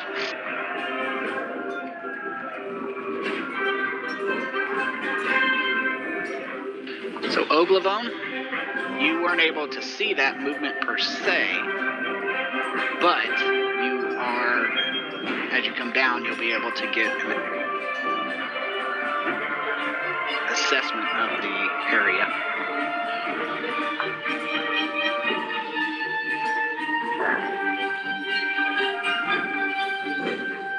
So just for movement calculations, you're gonna have to come around like this. Now you'll be able to use your javelin, but because there's a stone wall there, you'll still be able to move until that says 30 and still use your javelin, but you have to go around the long way, unfortunately.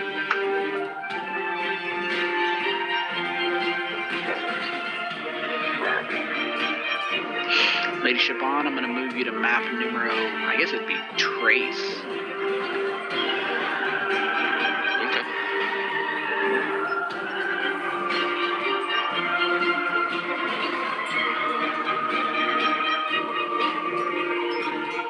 That's the end of your movement, Augie? Yeah. Now you can still throw your javelin, but it's about the best you're going to get. Also, hold on a second. As just a friendly piece of advice, you have a weapon on your sheet called a glaive. You picked it up from somewhere. I honestly don't remember where, but if you use your glaive, you can reach him from there. Yeah, 10-foot reach.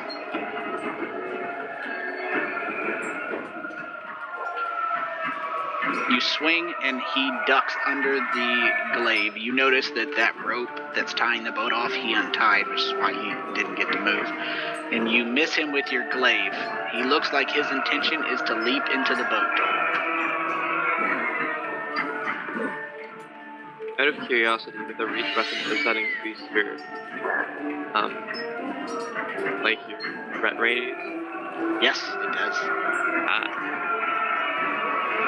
So, no, mine's got to, hold on. I got 5 more feet.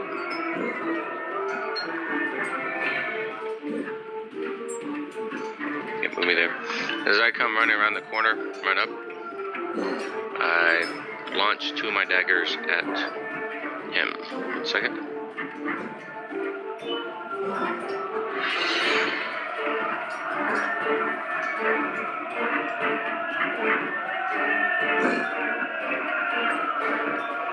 Now remember to use your half damage daggers unless you're throwing your magical dagger at the No. river. No, I'm using... Throw it.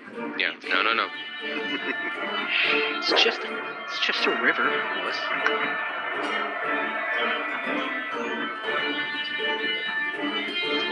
And that Hold on. What's up? Go for it. it hits him and it doesn't seem to do much to him at all. Your first dagger, it's even though it damaged him just like before, anything other than your magic is not doing much. It's healing right away. Yep, I know. And then my second one, hold on, let me see if I can,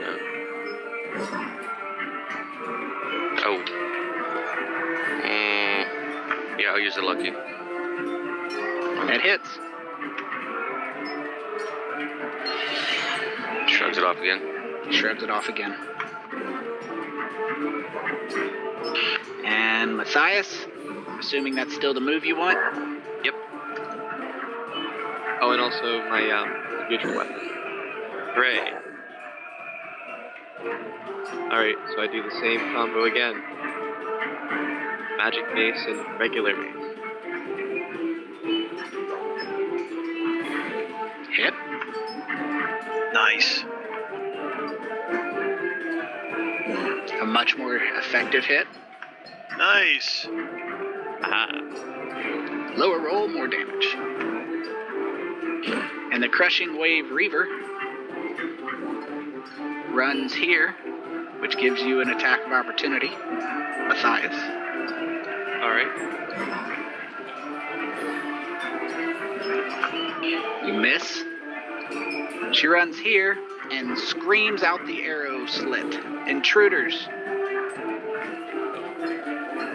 No one screamed back, we know. Not that you can hear.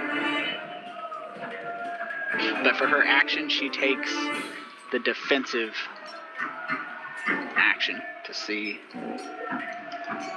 what she can, or I'm sorry, the dodge action to protect herself.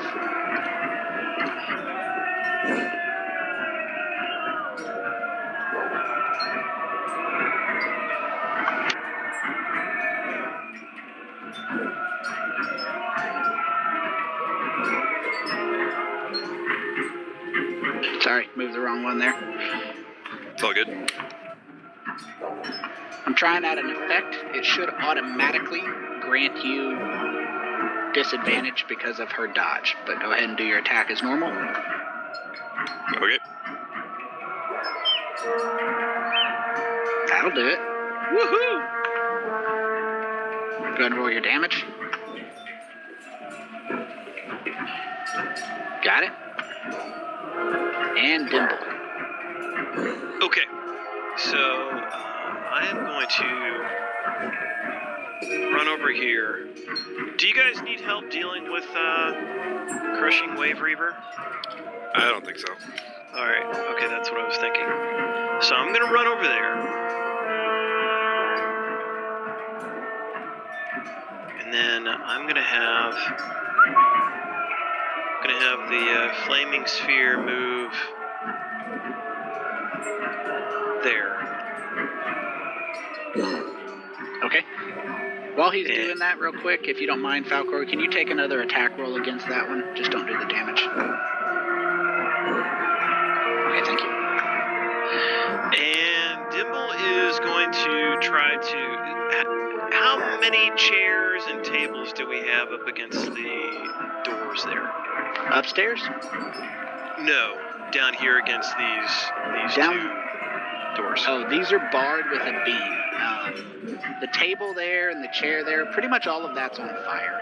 that was your intention, so I haven't been covering it too much, and it's only been less than a minute, so things are starting to catch, but it's not inferno right now by any means. Got it. Okay, cool. Can I want to attempt to push the table all the way against those 2 doors? Okay, that's a strength check. Oh yeah, strength check. The table stubbornly refuses to move, but the flames flicker a little like you jostled them. Nice. Okay, well that's my turn. Okay. And Jolliver is diving into the boat, and because Augie's using a reach weapon, he is leaving your threat range, so you get a attack of opportunity with the glaive there, Augie.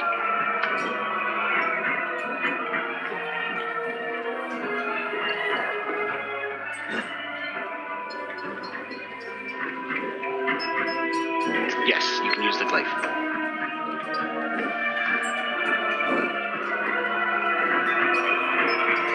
And the glaive swoops right over his head as he dives into the boat, sending the boat backwards with momentum, and he uses his action to roll away. Start to roll away. Give me a perception check for Lady Shaban and Oglebone.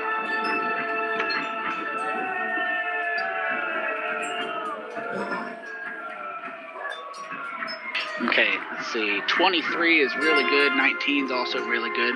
You notice he makes, as he's starting to row, he actually takes a second, stops rowing, leans over the boat, and flashes a hand signal of some type down into the water, and then continues rowing. He is about, let's say, about 30 feet away from you guys, using his whole movement. He can't, get everything, and then he also jumped. So, 20, 30 feet away. Can I jump into his boat? That was my fault. My apologies. I skipped you. No, you're not going to be able to jump into his boat. You could try to get into your own boat. You could jump in the water. You could throw a javelin. Yeah, All of your weapons have been nearly ineffective. The only weapons that have been doing damage to him is Lady Shaban's magic dagger and spells, is all you've seen doing damage. It's either something's in the water if we just saw him do a signal, and these creatures are up down with the water. So if I was you, I'd probably toss a javelin at his ass. Might kill him. Instead of getting in. If you hopefully knock on wood max damage, it might actually do enough to drop him. But I think it's going to be better than us trying to get into a boat with an unknown creature in the water below us. Okay, I'm not gonna tell you what to do, but I want to make something clear because I don't know if I've led to confusion.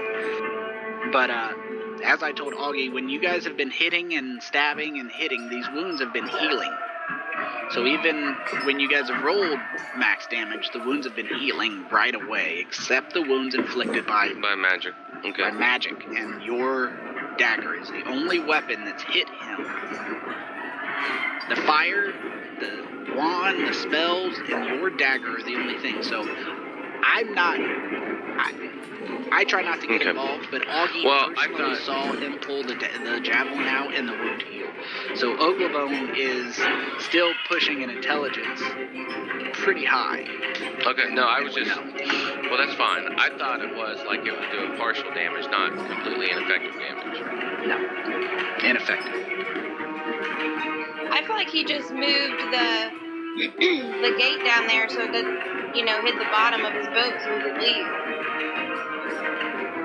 If he did a hand and arm signal into the water, what would be under there to do that? Was it an actual signal, Tony, or was it like pushing something down? It was like a sign language. He didn't touch the water. He flashed a sign language type sign at the water.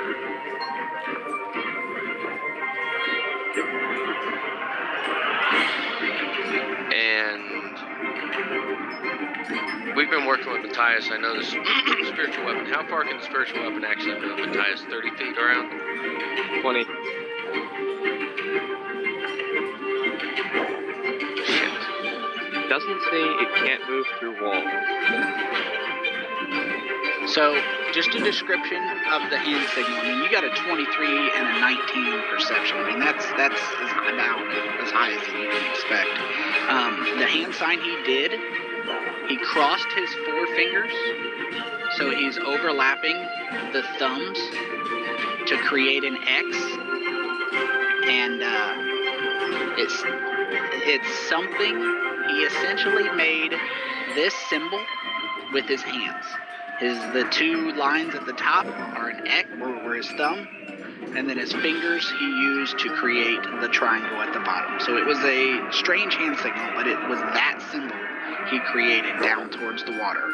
And for the record, if you guys are wondering about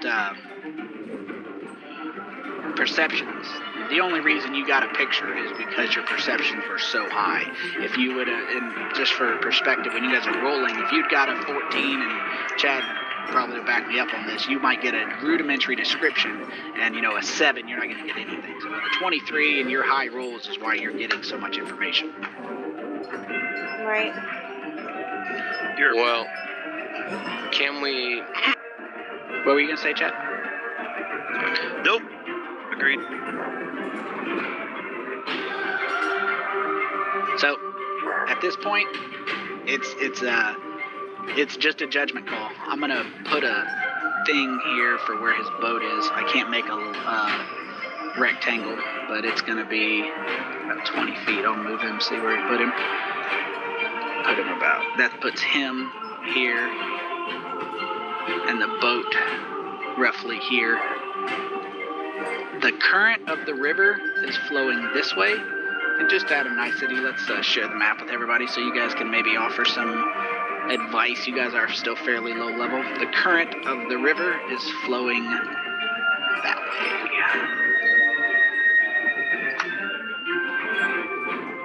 If you guys want to take a second, let's do that. Let's take about a 5-minute break, take a leak, get a drink, whatever you need to do. It's just 9:19, we got some time, and you guys can DM approved tactical discussion. Out of character, of course. Okay. Well, obviously, the only solution to this problem is Oklahoma picks up Siobhan and throws her onto the boat. I agree. I like that. Totally. It's unanimous. Let's do it. I don't think you're that strong. All we can do is try.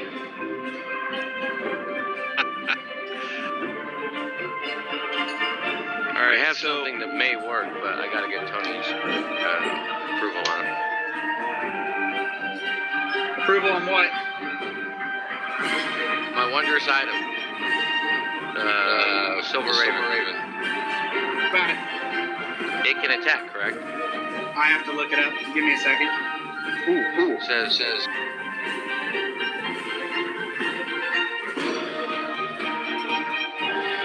I'm just gonna go to the bathroom. I'll be right back. I'll be right back.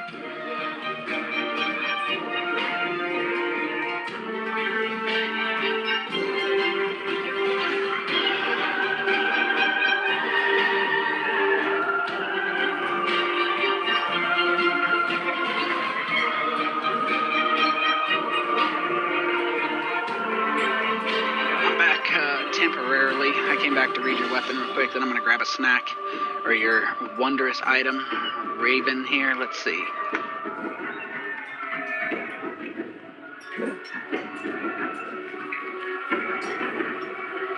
Are you still here, Matt? Yep. Let's see. It's a messenger. Read the rest of it. I am. Which part? The very last paragraph. Very last paragraph. It says, it understands your language. No command. The creature defends itself and takes no other actions if I don't give it a command. See the monster manual for the creature's statistics. At the top where it says NPC Raven, I click on it, and it gives me attack rolls and damage. Okay. And technically it would be a magical creature, correct? First,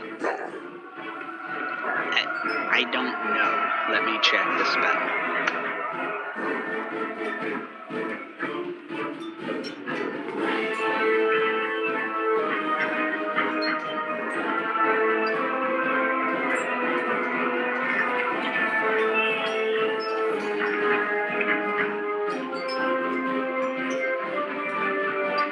It does not say one way or another that it can attack, but I will say that it can, but the creature's weapons are not going to be magical.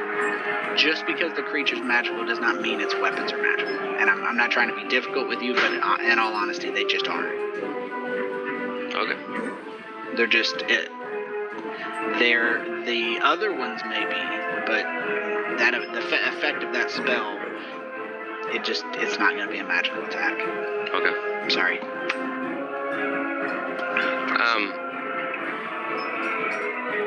Did you need me real quick? No, I'm talking to Augie. She's not there. She's making a snack.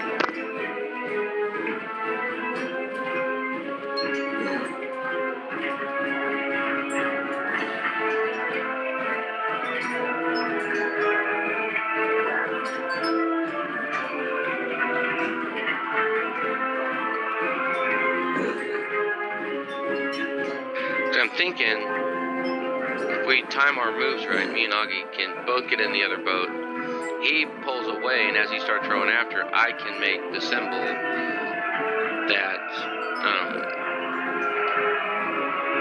that he did into the water, and that may protect us. But I would definitely be, right now, I do yell up there, I'm like, Dimble, we need your help.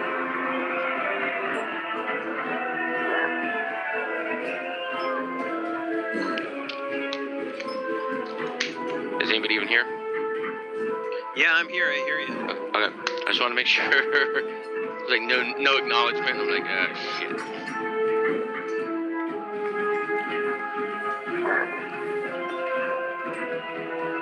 All right. I can head down the stairs. You can get within sight on your turn, and most of your spells have a pretty damn good reach on it. Yeah, that's absolutely true. I can barricade the door after. Did we barricade the door before? No, it's No. just barred. It just has a bar Yeah, across it's just it. got a thick bar, Tony said on it, so. Okay. I can abandon that, run down, and start casting spells. What's your movement on your flaming sphere? I think it's 30. Let me check. If it doesn't attack, can it double move? Good question.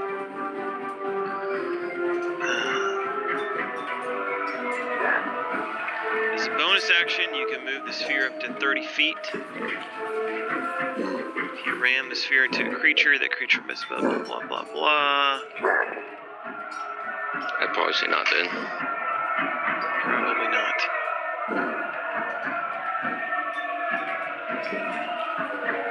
So it would be at least, well, it would never catch him because now he's already 30 feet away from us.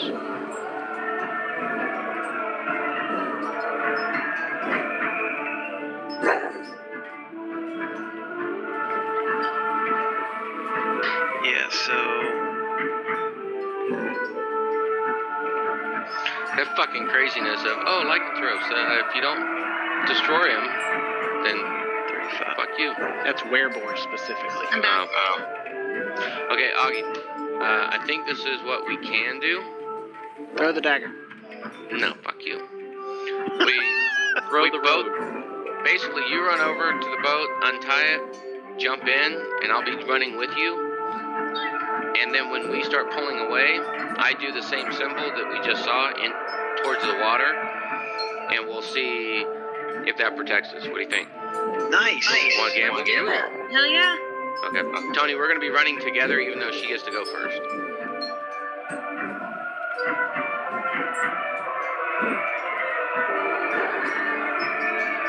Okay, so obviously you guys are one right after the other. So you're doing, just so I understand, you're doing what now? You're getting in a boat and... Yes. Augie's gonna run up, untie, and jump in the boat. I'm gonna run with him, but jump in the boat as well. As soon as it starts pulling away, I'm gonna flash the same hand signal that we saw into, just like he did, right above the water. And we're hoping that's gonna stop whatever's underneath it from attacking us. Because he just looked like it, like you said. If something's under there, can't hear, sees the signal, maybe like, okay, this guy's good to pass. It makes sense to me. And then we're going to chase along behind him, and Dimble's on the next round, Dimble's going to run down and prepare to cast spell because he's got some long distance spells.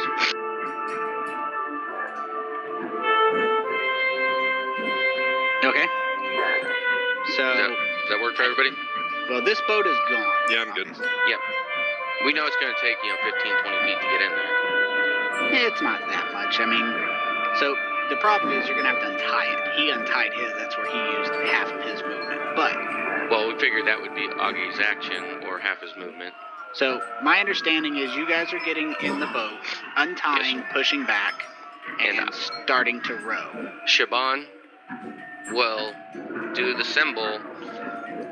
Once we get about where we saw him do it, she's going to do the symbol as well. That we saw him with the hand signal right above the water. Okay. So, couple things. First, no problem getting it untied, pushing off. Second, I need a perception from Lady Shaban and a dexterity check. Dexterity check. Correct.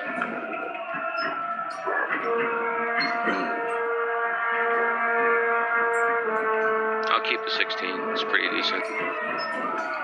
And the dex check is... Hold on. Doesn't matter. Okay. Real quick. So, the dex check you guys get in the boat, you flash the symbol, you perceive some shadowy figures down below, and they appear to begin swimming up towards you. You can take another round to... You can do a perception check to count them, that's free. Or you can let Augie row by himself and basically take one round out of your time to do another dex check to try to mimic that hand signal that you are unfamiliar with in a hurry. Okay, hold on a second. You failed the first time, you're guessing by their approachingness of you. Okay. I am going to attempt to flash the hand check again. I am going to do a perception to see if I can do a little bit better. Nope. Still notice shadowy figures. Okay, now the dex check.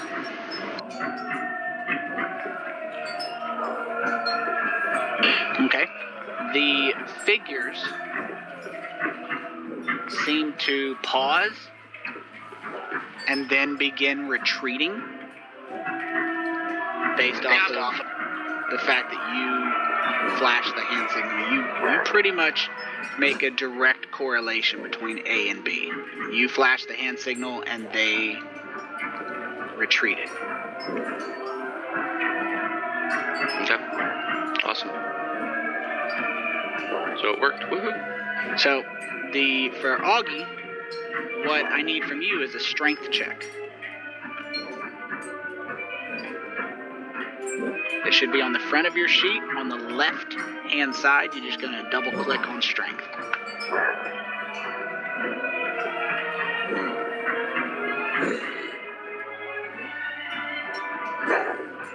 Okay, so you start rowing. You're a little slowed down. Get a little extra weight. You guys are looking at roughly...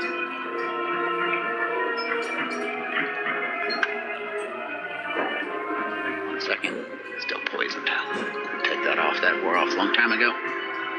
So, you guys are looking at about 45 feet between you. You do notice that, surprisingly or unsurprisingly, you guys are you notice that he seems to be skilled at operating a rowboat, like he's done it before. So we're gonna pause this here. This is a completely different thing. It's not a problem at all. But with your guys' permission, we're gonna pause the boat chase, and we're gonna move down to finish the combat with the others, and then we'll get back to you. So we're not hip hopping around. Is that Okay, all right? well, I did call up before we moved. When we saw him take off, I called down Dimble. I called up Dimble, we need your help. So Okay. you're tracking. Okay, I am tracking. So we will keep that in mind. You guys managed to row. You guys are about 20 feet away from the shore right now. So Now, is there one set of oars in there or two? there's one set of oars. You can sit by each other, and each of you with an oar, or all you can row. The difference is advantage or not on the strength Okay. check to control the boat. We'll do that then. So, Matthias, it is your turn. Hey, sorry, real quick. I'll be right back. Connie needs some help with something. Okay. Alrighty. So, guys, remove the spiritual weapon over to near the Crushing Wave Reaver Okay. and cast Sacred Flame and Strike. Spiritual weapons.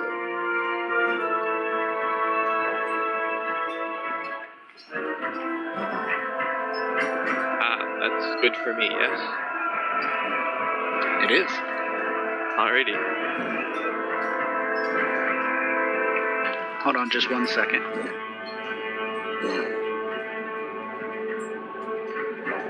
Yellow. Oh, true, I forgot Hey. about that.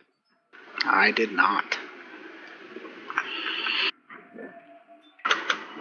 Give me 1 second to move these maps in a manner that the recording is able to track them. So, you hit him, you deal some damage, spiritual weapon misses.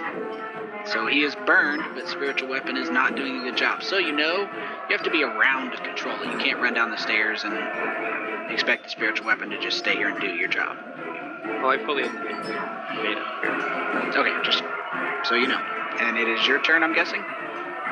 Are you done? Are you moving? I see the 10 feet, sorry. There. Get out of the way.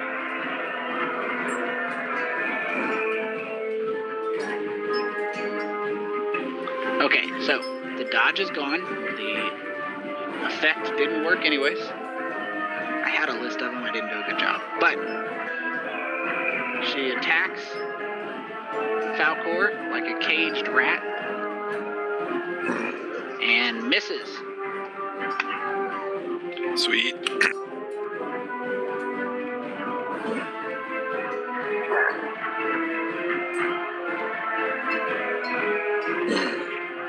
It's a hit. Nice roll.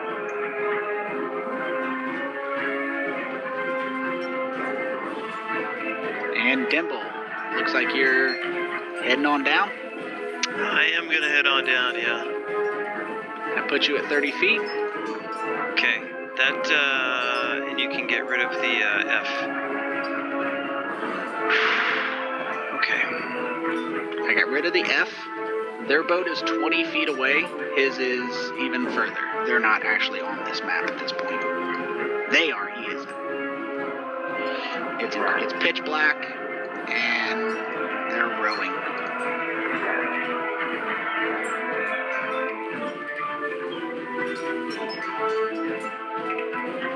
I'll move there, I'm doing a dash. Got it?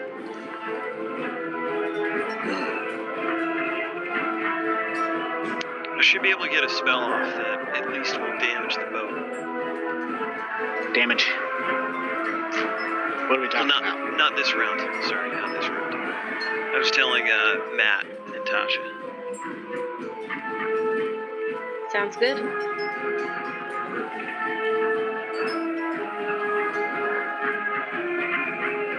What's up? Alright, so do understand that he moved 30 feet, plus he rode out more, they moved a little, so he is going to be rowing as well. So they're moving, he's moving. Like I said, once he moved, which is right now. He's currently gonna do his check here. He gets his proficiency added to his check and his strength. That puts him 80 feet from shore. So you may have some visibility issues. Yeah, I don't have a spell that can reach it. Although Firebolt? Firebolt is 120. Yeah. But how far can you see? Is the problem. I can see 60. That's going to be the issue. Real quick, Oglavone and Lady Shaban, check on the front of your character sheet on the left side where it says background. Do either of you have the background pirate? I do not.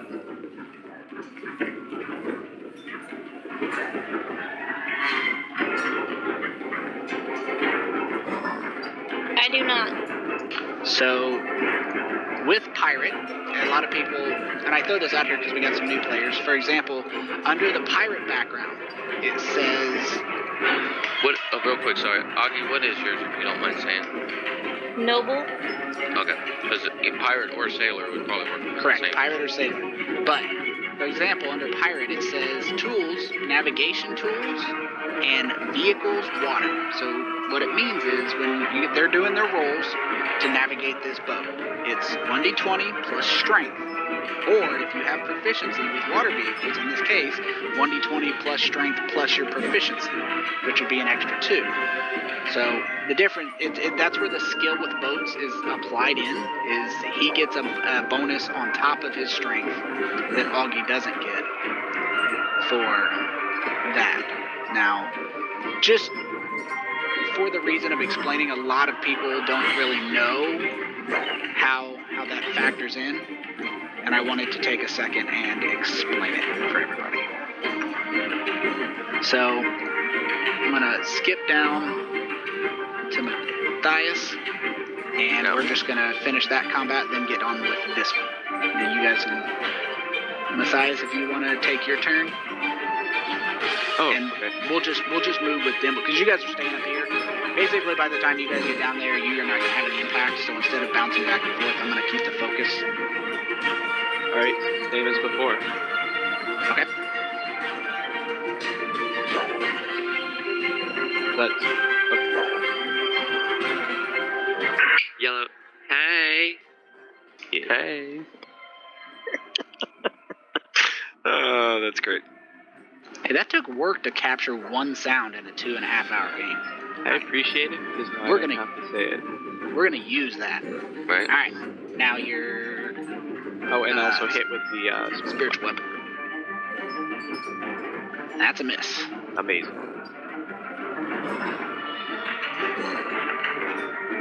And another miss from the Crushing Wave Reaver. I'm too swift. If anything else, she's delaying you. That was almost a 4. They I saw know I that. saw Right. that. And that is a hit. And that is a dead Crushing Wave Reaver. So, for the purposes of generality, I'm not going to move you guys down. It's safe to assume you're going to move down. If you want, I'll put your tokens on the map. But at this point, this is going to be a Lady Shaban and Oglavone chase. I think we would have tried to barricade the door with the Yeah, I table was gonna first. try to push the table. Okay, and that's fine. I'm Door just of gonna. defenses generally. That's fine. You guys can barricade here and things of that nature. You barricade up the doors.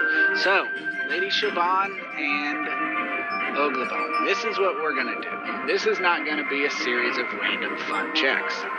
This is gonna be what's known as a chase. Here's how the chase works. No one, I don't think, has done much here, so we're gonna have a chase. It's actually quite fun. Here's the cool picture, if you guys have any desire to see it. It's the DMG picture of chasing each other. The picture is chasing each other on minecarts, so it is made for this type of thing. But in this case, it's chasing each other on boats. So you're chasing each other, and participants in the chase are motivated. You obviously use the dash action, but you're going to be rowing as hard as you can. All right, is that a safe assumption, Siobhan? Yes. Okay. Each person can dash a number of times equal to 3 plus your Constitution modifier. I'm going to be tracking that. I have it here. I got let's check the werebores. Let me get, I got the 2 teams here. We got the werebore versus Shrimp and Big Boy.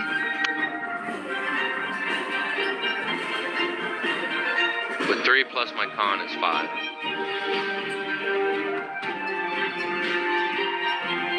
That's 7 for Big Boy.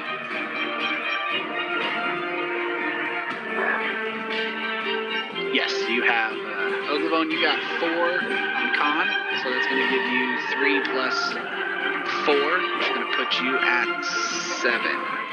That's how many rounds you can row at, and I'm going to drop the rest of you guys to initiative of 1. Sorry, Dimple, you just didn't get down there. Your range it isn't what it used to be. Old gray mare. Well, if we just go disappearing, you guys fucking go up there, do what you need to do, start looting shit. We need money. That's what I was thinking. Alright, so round 1, let's reset this. 1 second. So this is going to start over basically from when we first started pulling behind him. He's 30 feet ahead of us. 45. This starts 45. But this starts round 1 with him dashing, and then we get ours as well. Correct. Okay. So, now, that's the first half of the chase. The first half. The second half of the chase works like this. Let me pull the right thing up here. I got a lot of stuff on my screen. Let's see. Let's get the chase pulled up. Reference material, there it is. So, the second half of the chase, other than that, a participant who drops out of the chase if you reach exhaustion. So when you reach 0 on your chases, your rounds, you get to do a Constitution check at the end of each turn that you choose to go past your 5 or 7.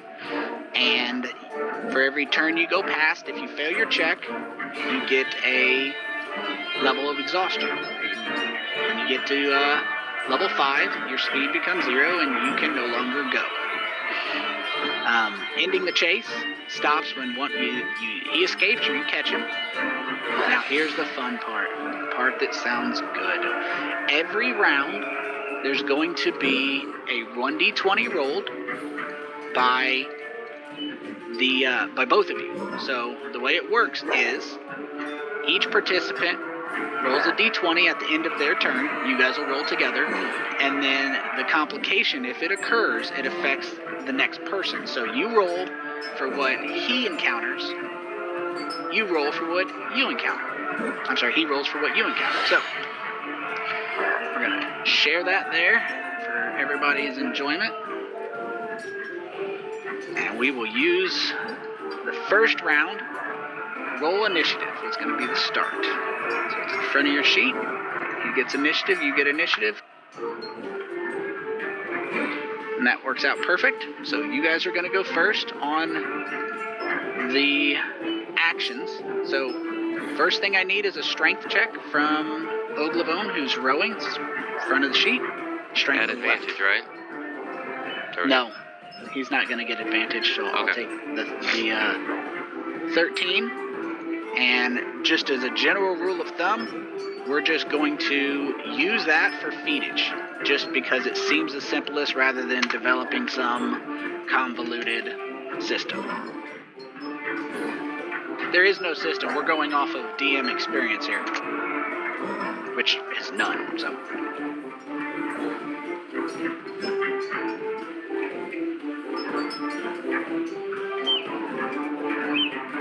So, Oglavone, Rose, Lady Siobhan, you are currently 58 feet. You are within dagger throwing range. Just throwing it out there. Give me a d20 though. Hold on. Is it a strength or just a regular d20? Straight up d20. No modifiers. You got a d6. So on the d6, there is this is for him. This is what can slow him down. As he's rowing ahead, you see a sudden drop. It seems to catch him by surprise. And he has to navigate this impediment or lose some ground. He successfully navigates the impediment, and he gets to add +2, I believe it is, to that. Yes, because of his sailing capability. But if he rolls, and then he loses distance off of his roll.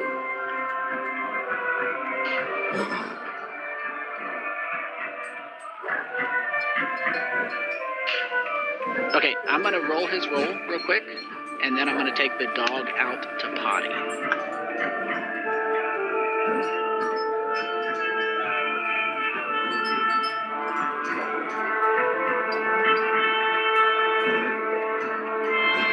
So, he only managed to gain 7 feet that round. So, I'm going to just take the dog out to potty. She has to use the restroom real quick, and I will be right back for the chase.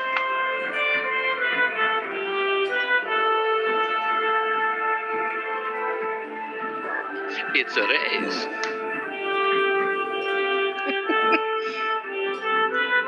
But Great Augie, movie. yeah, but Augie, if we got both of us, so you can start rowing until you can't row anymore, and then I can row, and we wouldn't have to do any checks. Okay, I'm fine with that. I mean, we can let you do a couple extra checks, but when you get to 5, you don't move anymore, so we can keep when you get to level 5 exhaustion. So if you don't make a con save, which I think Constitution is one of your saves. Okay. Alright, so let's see if we can do this. I don't know if there's any good ones. Sure. No. I don't have any really high-paced music here. There we go. Let's try this. I like that. Yep. Alright, we got some chasing music. So, we got that, and he rolled for no complication. You guys do not have to do checks. You guys managed to, having seen the drop, you avoid it successfully. I need a strength check, Oglavone, for you.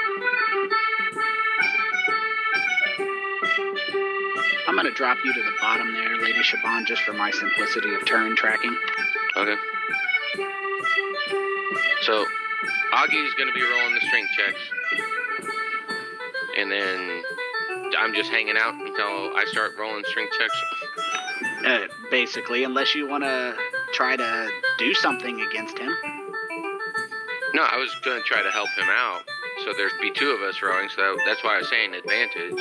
Yeah, Because there's just it's not made for that. This too Okay. small, and if it was the one of the other boats, absolutely. So you guys get up to 74 feet away and give me a d20 to see if he encounters any complications. Okay, hold on. Okay. So there is a low hanging stalagmite. I think the type. I'd probably, Hang from above. A low I'd hanging probably just like a stalactite. branch, dude. A low-hanging stalactite in his way, and he has to navigate around it with a saving throw, which he succeeds in dodging around, and then he makes his check to see how far he can get with a +2 on top. He is not doing well.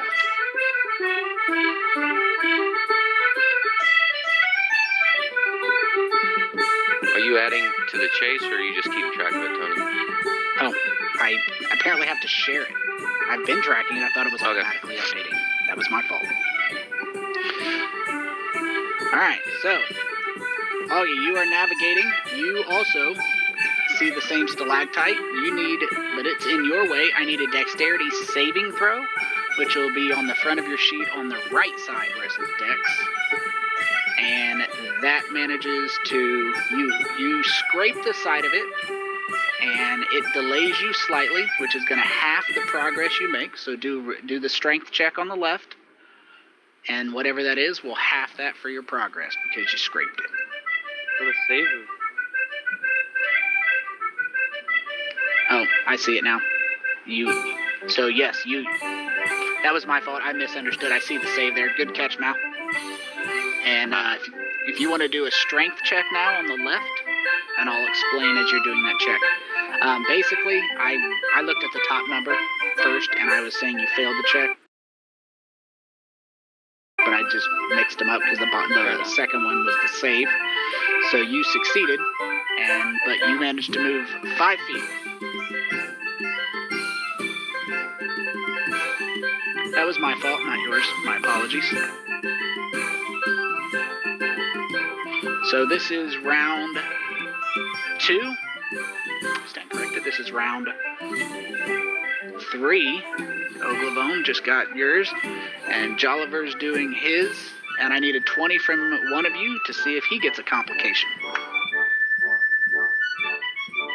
And there is no complication for that. Damn. He rolls his check, manages to get 11 feet.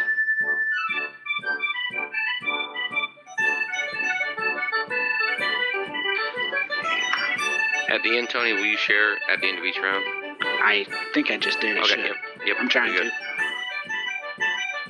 And you don't encounter a complication.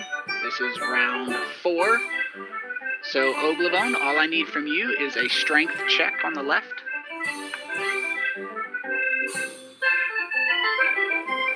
Nice.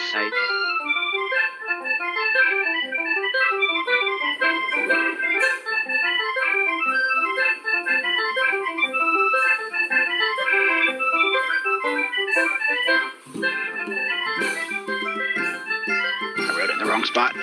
Gotta back it up a little. So you are pulling up, and there is a patch of ground he's gonna have to dodge around, which he scrapes the ground and reduces his progress by half this next round, which would have been a 23 as well. Rounding down, like always, he gains 11 feet.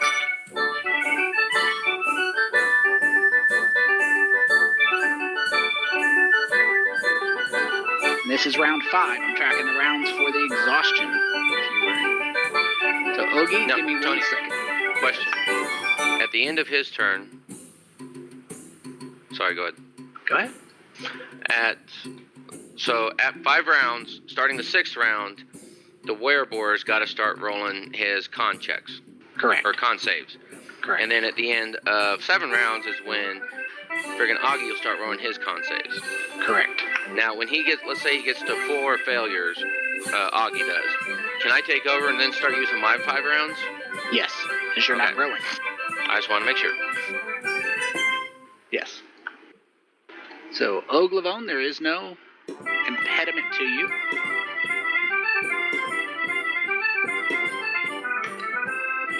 You are pulled up within 3 feet of his boat. Can I try to stab him? I feel like it's reasonable. You can reach over and try to stab him, but you're taking disadvantage. Okay. Unless you're throwing it, then you don't take No. disadvantage. I'm not taking... I'll try disadvantage.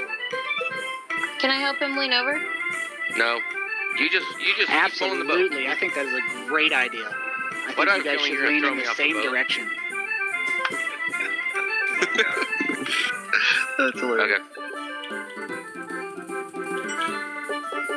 Miss. Alright. You tried, Matt. What? We'll say within 5 feet, you would be able to make an attack. Oh, look. He dropped a 16. That's what he would have got if he'd have thrown it. I could have just helped you and then you could have sliced him. How would you have been able to help me, though? I don't know, like I Row the would have held road. your hand while you leaned over or something. No, he's within 5 feet. I can reach him and do it. It's just we're on water, which is going to give me disadvantage regardless if you help me, right, Tony? That's correct. You guys don't have the proficiency with the boats. I would have held your feet and swung you over my head. I don't know. You ever hit a motherfucker with another motherfucker? Right? Welcome to D&D, where people are weapons and boats are dangerous. There you go. All right, roll a d20 and see what we got for Okay. complication. Nothing. Damn it. He tries to row away with an 18 feet progress.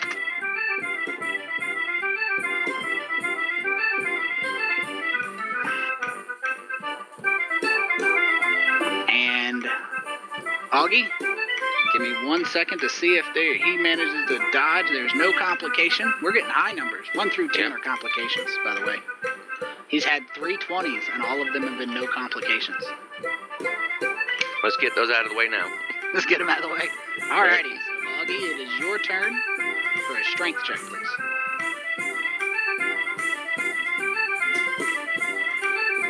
So this is round 6, correct? This is round 6. He has to do a check here. Okay, and how close does that put us within him now? That puts you at exactly side by side 136 and 136. Okay. Jump into his boat. No, I'm not jumping into the boat because Throw the I'll have dagger. disadvantage while I'm Jump. sitting there. Throw the He dagger. We'll Row the jump road. together. Both of you lean the same direction at the same time really hard. Yeah, no, let's not do that. So disadvantage for the attack since we're side by side. Correct. I thought we were throwing out helpful suggestions. That's a hit. Nice. So I wouldn't get sneak. Well, we're within 5 feet. There's somebody there, so yeah, I would get sneak attack.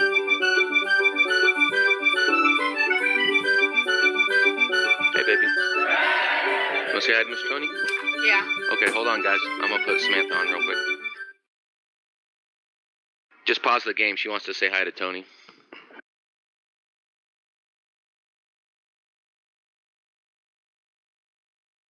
Hi, Mr. Tony.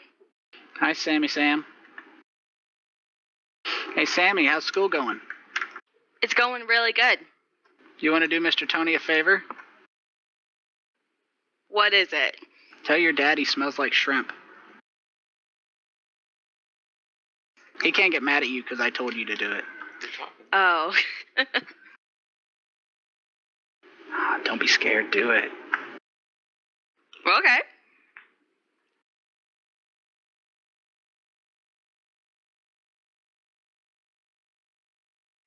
I told my dad. That's his nickname in the game, Shrimp. He likes it. That's so cool. Because my favorite food is shrimp. This has been the most amazing day I've had. Well, I hope you have a good night, Sammy. And hope All right. school's going good for you. Okay. I'll put you to Dad. Thank you, young lady. You're welcome.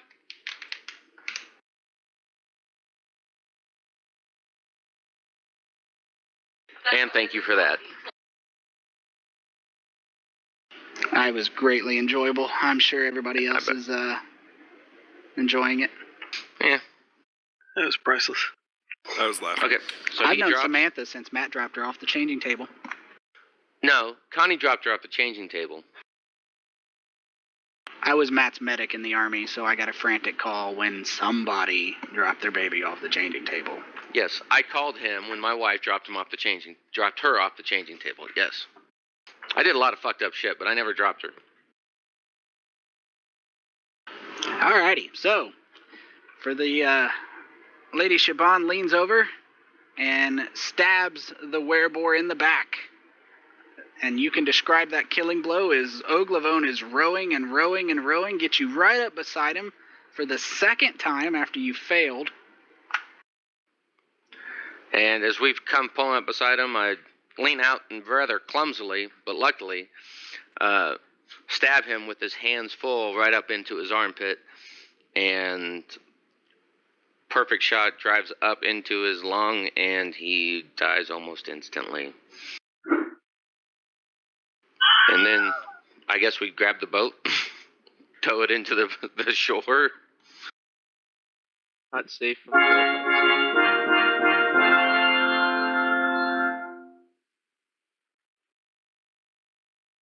Alrighty, so you guys grab the boat, guessing that one of you hops over onto the second boat, unless you guys are going to drag it.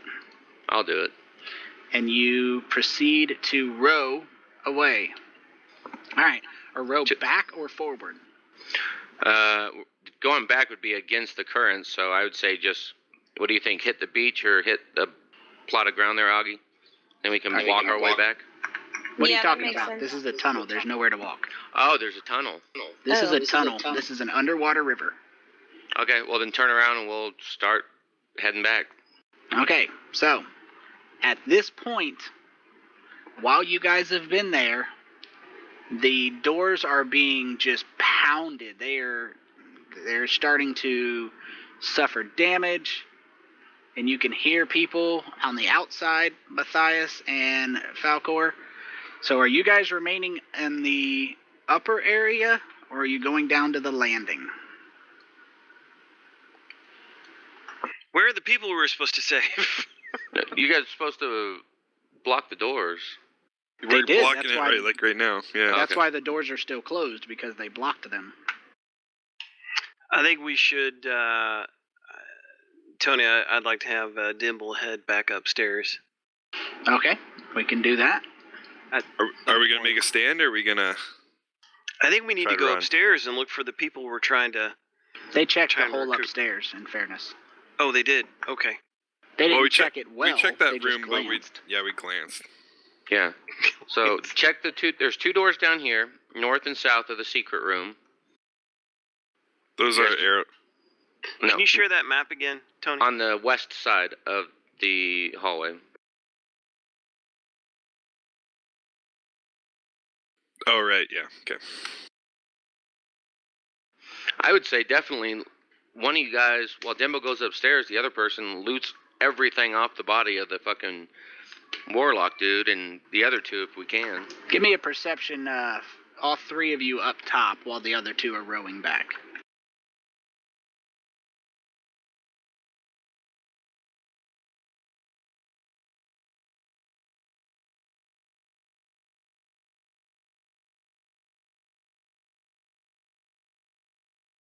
So, you guys notice one thing more than anything. That desk that is decently starting to burn, it's not everything. There's a massive stack of piled up papers. There are probably 2 or 3 or 4 logbooks, leather bound. It's a massive amount of papers. They are starting to take some kisses from the fire. I'll save them. If you guys had gone downstairs, you would have never had a chance for that. So you grab that. Other than that, there's nothing down here of any real value. Dimble, you're going upstairs, is that right? Tony, sorry, real quick. To the west, in between or on either side of that secret entrance, are those doors? Yes, those are. Okay. To the windows? No, Cool. no. Watch the swept down your what? Of the staircase there on the same floor as us. Right. Oh, I only have the upstairs. I'm sorry. I only have the upstairs map. Can you reshare the... There you go, cool. Okay. Oh, yeah, what about those 2 doors to the west? Is that what you were talking about, Matt? Yeah. All right, let's check them out, Matthias. So I was saying, Dimple, you can go up there and search while they do that, and that would still give them plenty of, divide and conquer. All right, I'll do that. Go upstairs. I will go there. Matthews, Matthias, you want to take a room each, or do you want to go to the same room? Maybe we should stick together. Just in case? Sure. Okay, so we'll do a top floor first. Dimple, old bookshelves. Let's just unlock these tokens for simplicity. Old bookshelves line the walls of this room, but most are empty. One bookshelf has been cleared and restocked with a selection of tomes. A single bunk sits under a narrow window. That's that couch bunk thing at the far end, near a small desk. A wooden chair and a chest. The floor looks wet.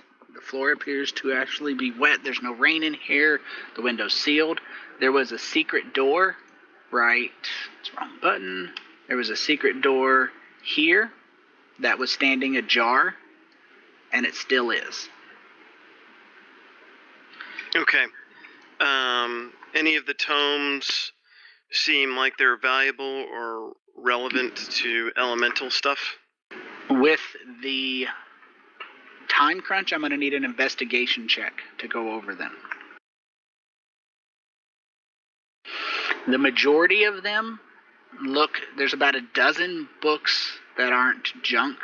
They look to be books that are almost all on nautical topics, chart logs, ship logs, how to row, things that teach you and give advice, expert advice, and information on navigation.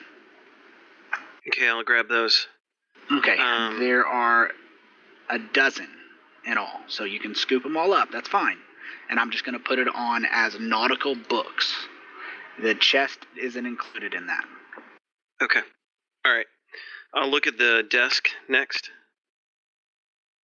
Okay, the desk is pretty much empty. It looks like it hasn't been used in quite a while. Okay, and then the chest? The chest is closed. Tony, hold on. Go ahead.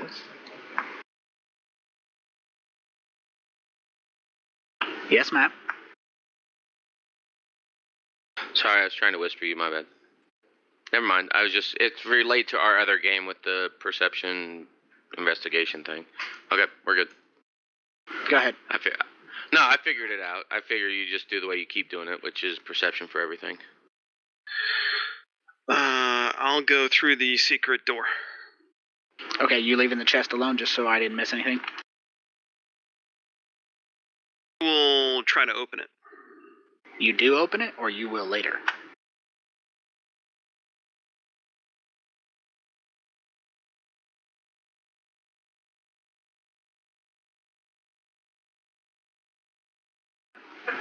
I might have misunderstood. Were you opening the chest?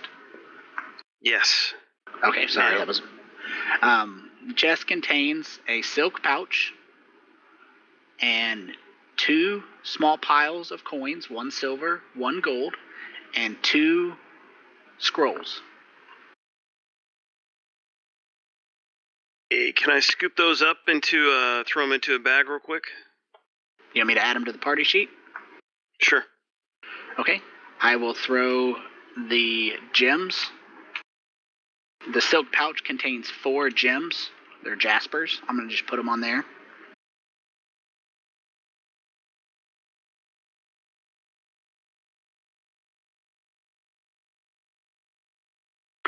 Alright.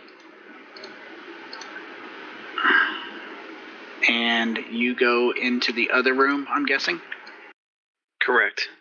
Okay, we're going to skip downstairs, 1 room each. Those of you on the downstairs, you guys are opening the door, I assume? Yep.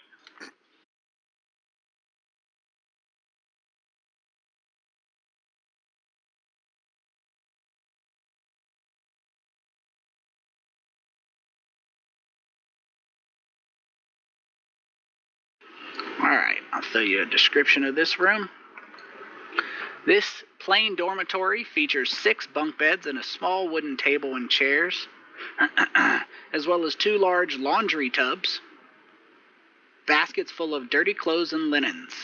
There are 3 human commoners, and they are in some raggedy clothes that look like they haven't been treated very well. And when you open the door, they kind of cringe away from you.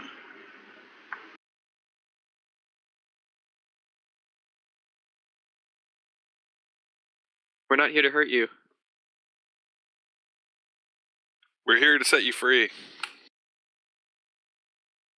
So the one of them, who kind of shakes a little bit and says her name is Anya, and they were kidnapped from Womford. And she introduces her brothers as Baird and Naireen. I'm sorry, her brother and sister as Naireen and Baird.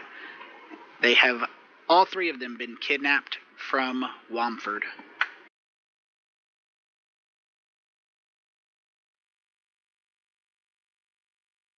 Are there any more of you here? You know? She says there were 2 others.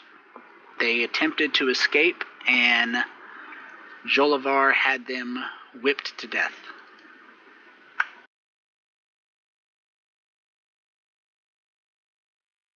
Well, you don't have to worry about that anymore. They start crying and thanking you profusely.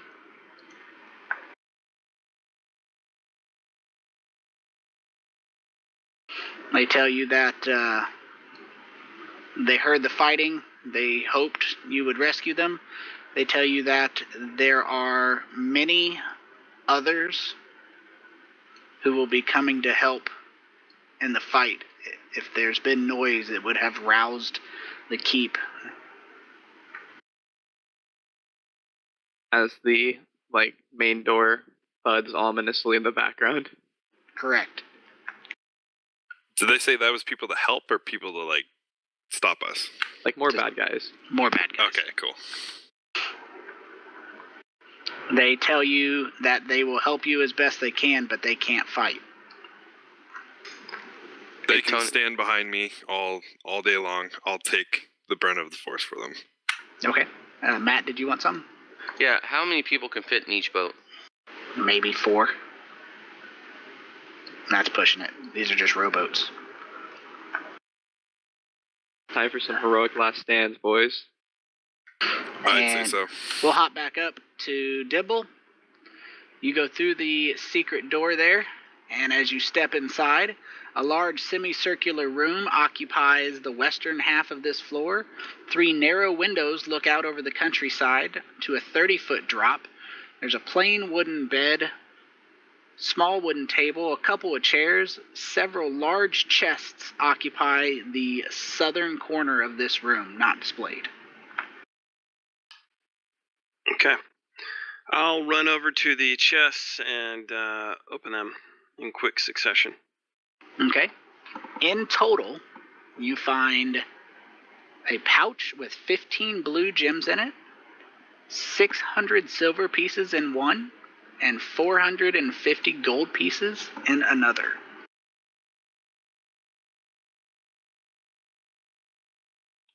Okay, I will try to jam all of that into another bag.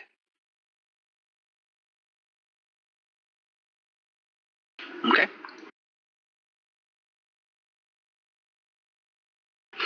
And I have to fix that. This will be easy fix. Drop that over there. And that's taking you a decent amount of time as you are trying to get all that done. Downstairs, what do you guys want to do? Is that a door to the north there? That is. And they tell you that is to the kitchens.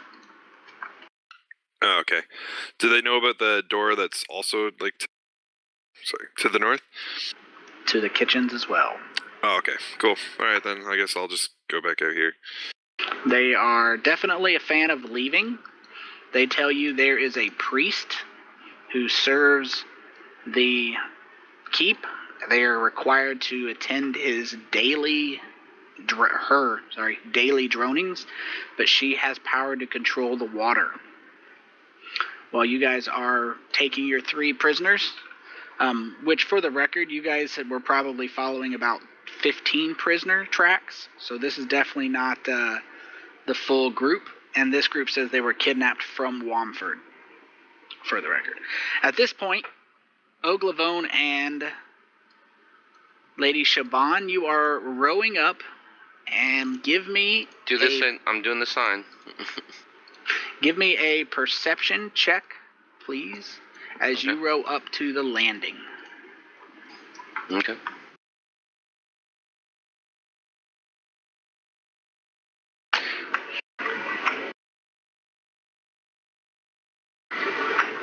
Lady Shaban, ahead, not too far ahead of the landing there, you see daylight. You weren't able to assess it very well when you were getting your ass kicked. I'm sorry, not daylight, moonlight, but you see light. But covering the light source ahead, which you assume to be a cave entrance, is a 30-foot wide grate, iron grate blocking the stream, and the current is flowing against you. You have Jolivar's body in the other boat, so you'll have to get that out if you're putting people in it. But there is a grate with a gate with a door. It's obviously not a door, it's an actual bar door, but it covers the stream entrance. Okay, so it'd probably be some sort of... So there is a door set within this 30-foot wide gate. Yes, if you will... Here, let's do it this way. I had to remask everything. I need to unmask it. Let me sync your view with mine as I unmask everything, because I got jacked up by Fantasy Grounds here. But if you recall, this was the location in reference to your storming of the castle. Okay. So you were aware of that grate when you were searching around the castle. Okay. I'd say for now, Augie, do you just want... Let's just tie up, get this body out, take everything from him, and then go up to the rest of the group and see what we can... see if we can either A, help, or B, find another way out that doesn't rely on these boats. Right. Because if the priestess is breaking this in, and we come shooting out the bottom, I mean, that may be a way to escape, but we're still going to be missing... We still have to get by the chain. Correct, Tony? The chain was in the water when we came up? It was definitely... That looked like the standard position was to keep it down. So yeah, I would say...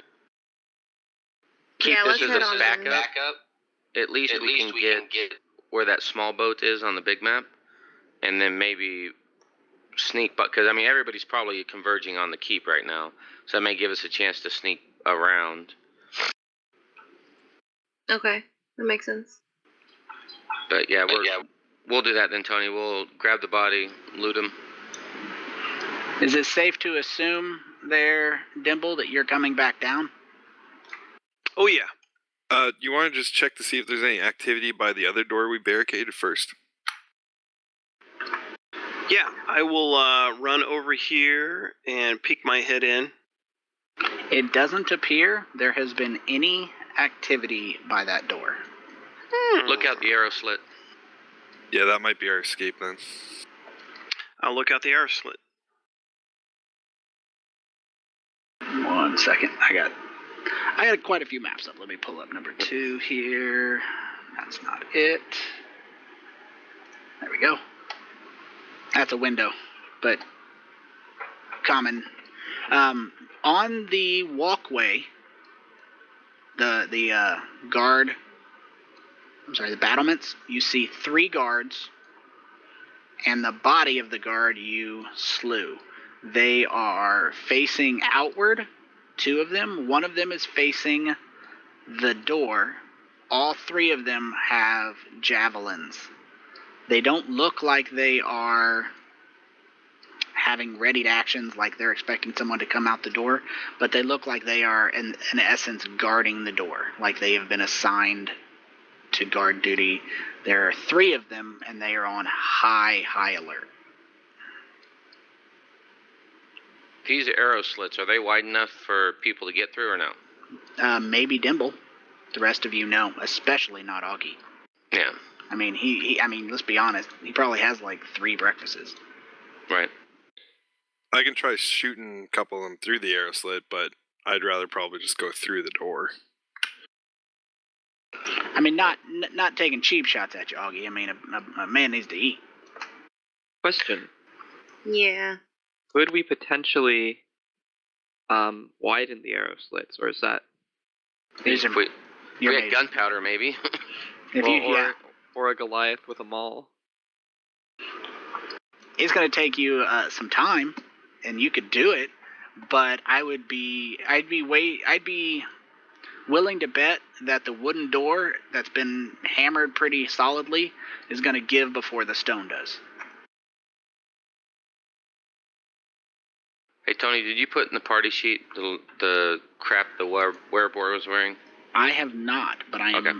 actually about to tell you Okay. what you get. I didn't pull him up. So you obviously get a maul, and he's not wearing armor. One thing that does catch your attention, because there's definitely not a whole lot, is he has a key around his neck.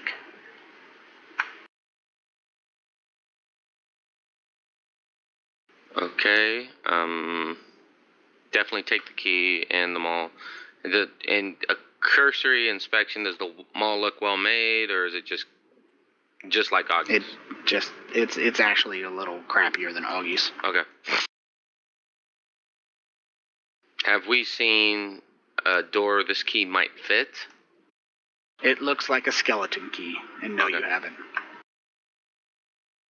Okay, well, once he's looted, we'll leave him on the landing there, but go back into the upstairs. Okay. So everybody finds themselves back in the Great Hall there, and assuming Dimble comes down with his report. You are joined by 3 people. They look pretty scared. They are definitely a little scareder when they see the massive Goliath come tromping up the stairs.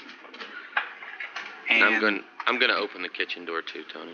okay, the door at the front, the beam has a crack running through it, and it doesn't look like it's going to hold all too much longer. Okay.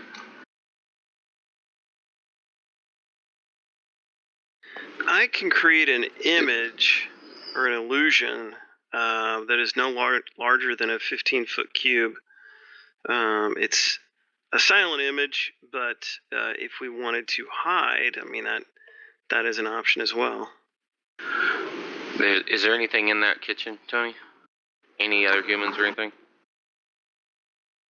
Sorry. There are no other people. There's a good number of casks and barrels and sacks. Some of them may or may not contain valuables. You're not sure, but you know it's going to take you longer than you have to search them. And I look at the desk as I come running up to see if the skeleton key might fit into any of the drawers. There is no position for the key to fit in. Okay. And as quickly as possible, I will tell everybody that there is a landing down south, and there is a way to get out, at least to the main area. I explained what we've all seen coming up there, so we'd be able to get to the landing by the stairs, but then we would have to go up on the walls and either fight our way free or whatever we can do. I don't know it's the other way, but the other way just seems to be going towards, the Underdark. Okay. Couple things. I'm going to stop you right there, Matt, for a couple things. Number one, the river definitely proceeded away from here and a little deeper, but you're not thinking Underdark deep. Slightly deep into the mountain, possibly. Now, I'm going to pull up another map. I know you guys got a lot of maps up. Bear with me here. So, couple things of perspective. Let me zoom out a little bit. You are at the K and the spinning P. The river is going, the underground river is going in this direction. What's it, M? That monastery of monks that the lady told you about from the Feathergale Spire. Okay. And I'm just going to throw this out because I know a lot of you are new to D&D, and this is something you may have forgotten. Does anybody remember why you're here? We're looking for the prisoners. We followed the. Let me be more specific. Why you came to Red Larch in the general area in the first place? The Mirror Bar contingent. Close. Treasure map to the dwarven thing. The map to the dwarven place. On the map, it marked that the dwarven kingdom, ancient dwarven kingdom, was somewhere under the Somber Hills. Okay. Just You guys throwing want some perspective towards you. Not saying you Okay. should or shouldn't do anything. Just some perspective. Now, second, at this point, we got 30 minutes left. I think it's a good time to stop and either take a week to ponder on it. If you guys have a desire, I don't know if we're playing next week or not. If you have a desire, you can post on the Facebook page, have a discussion, share your ideas. That's completely up to you. It's an avenue. Some people are comfortable with Facebook, some people aren't. I didn't want to use that to blow up people's phones. I wanted to ask generally, how did you guys like that, using that instead of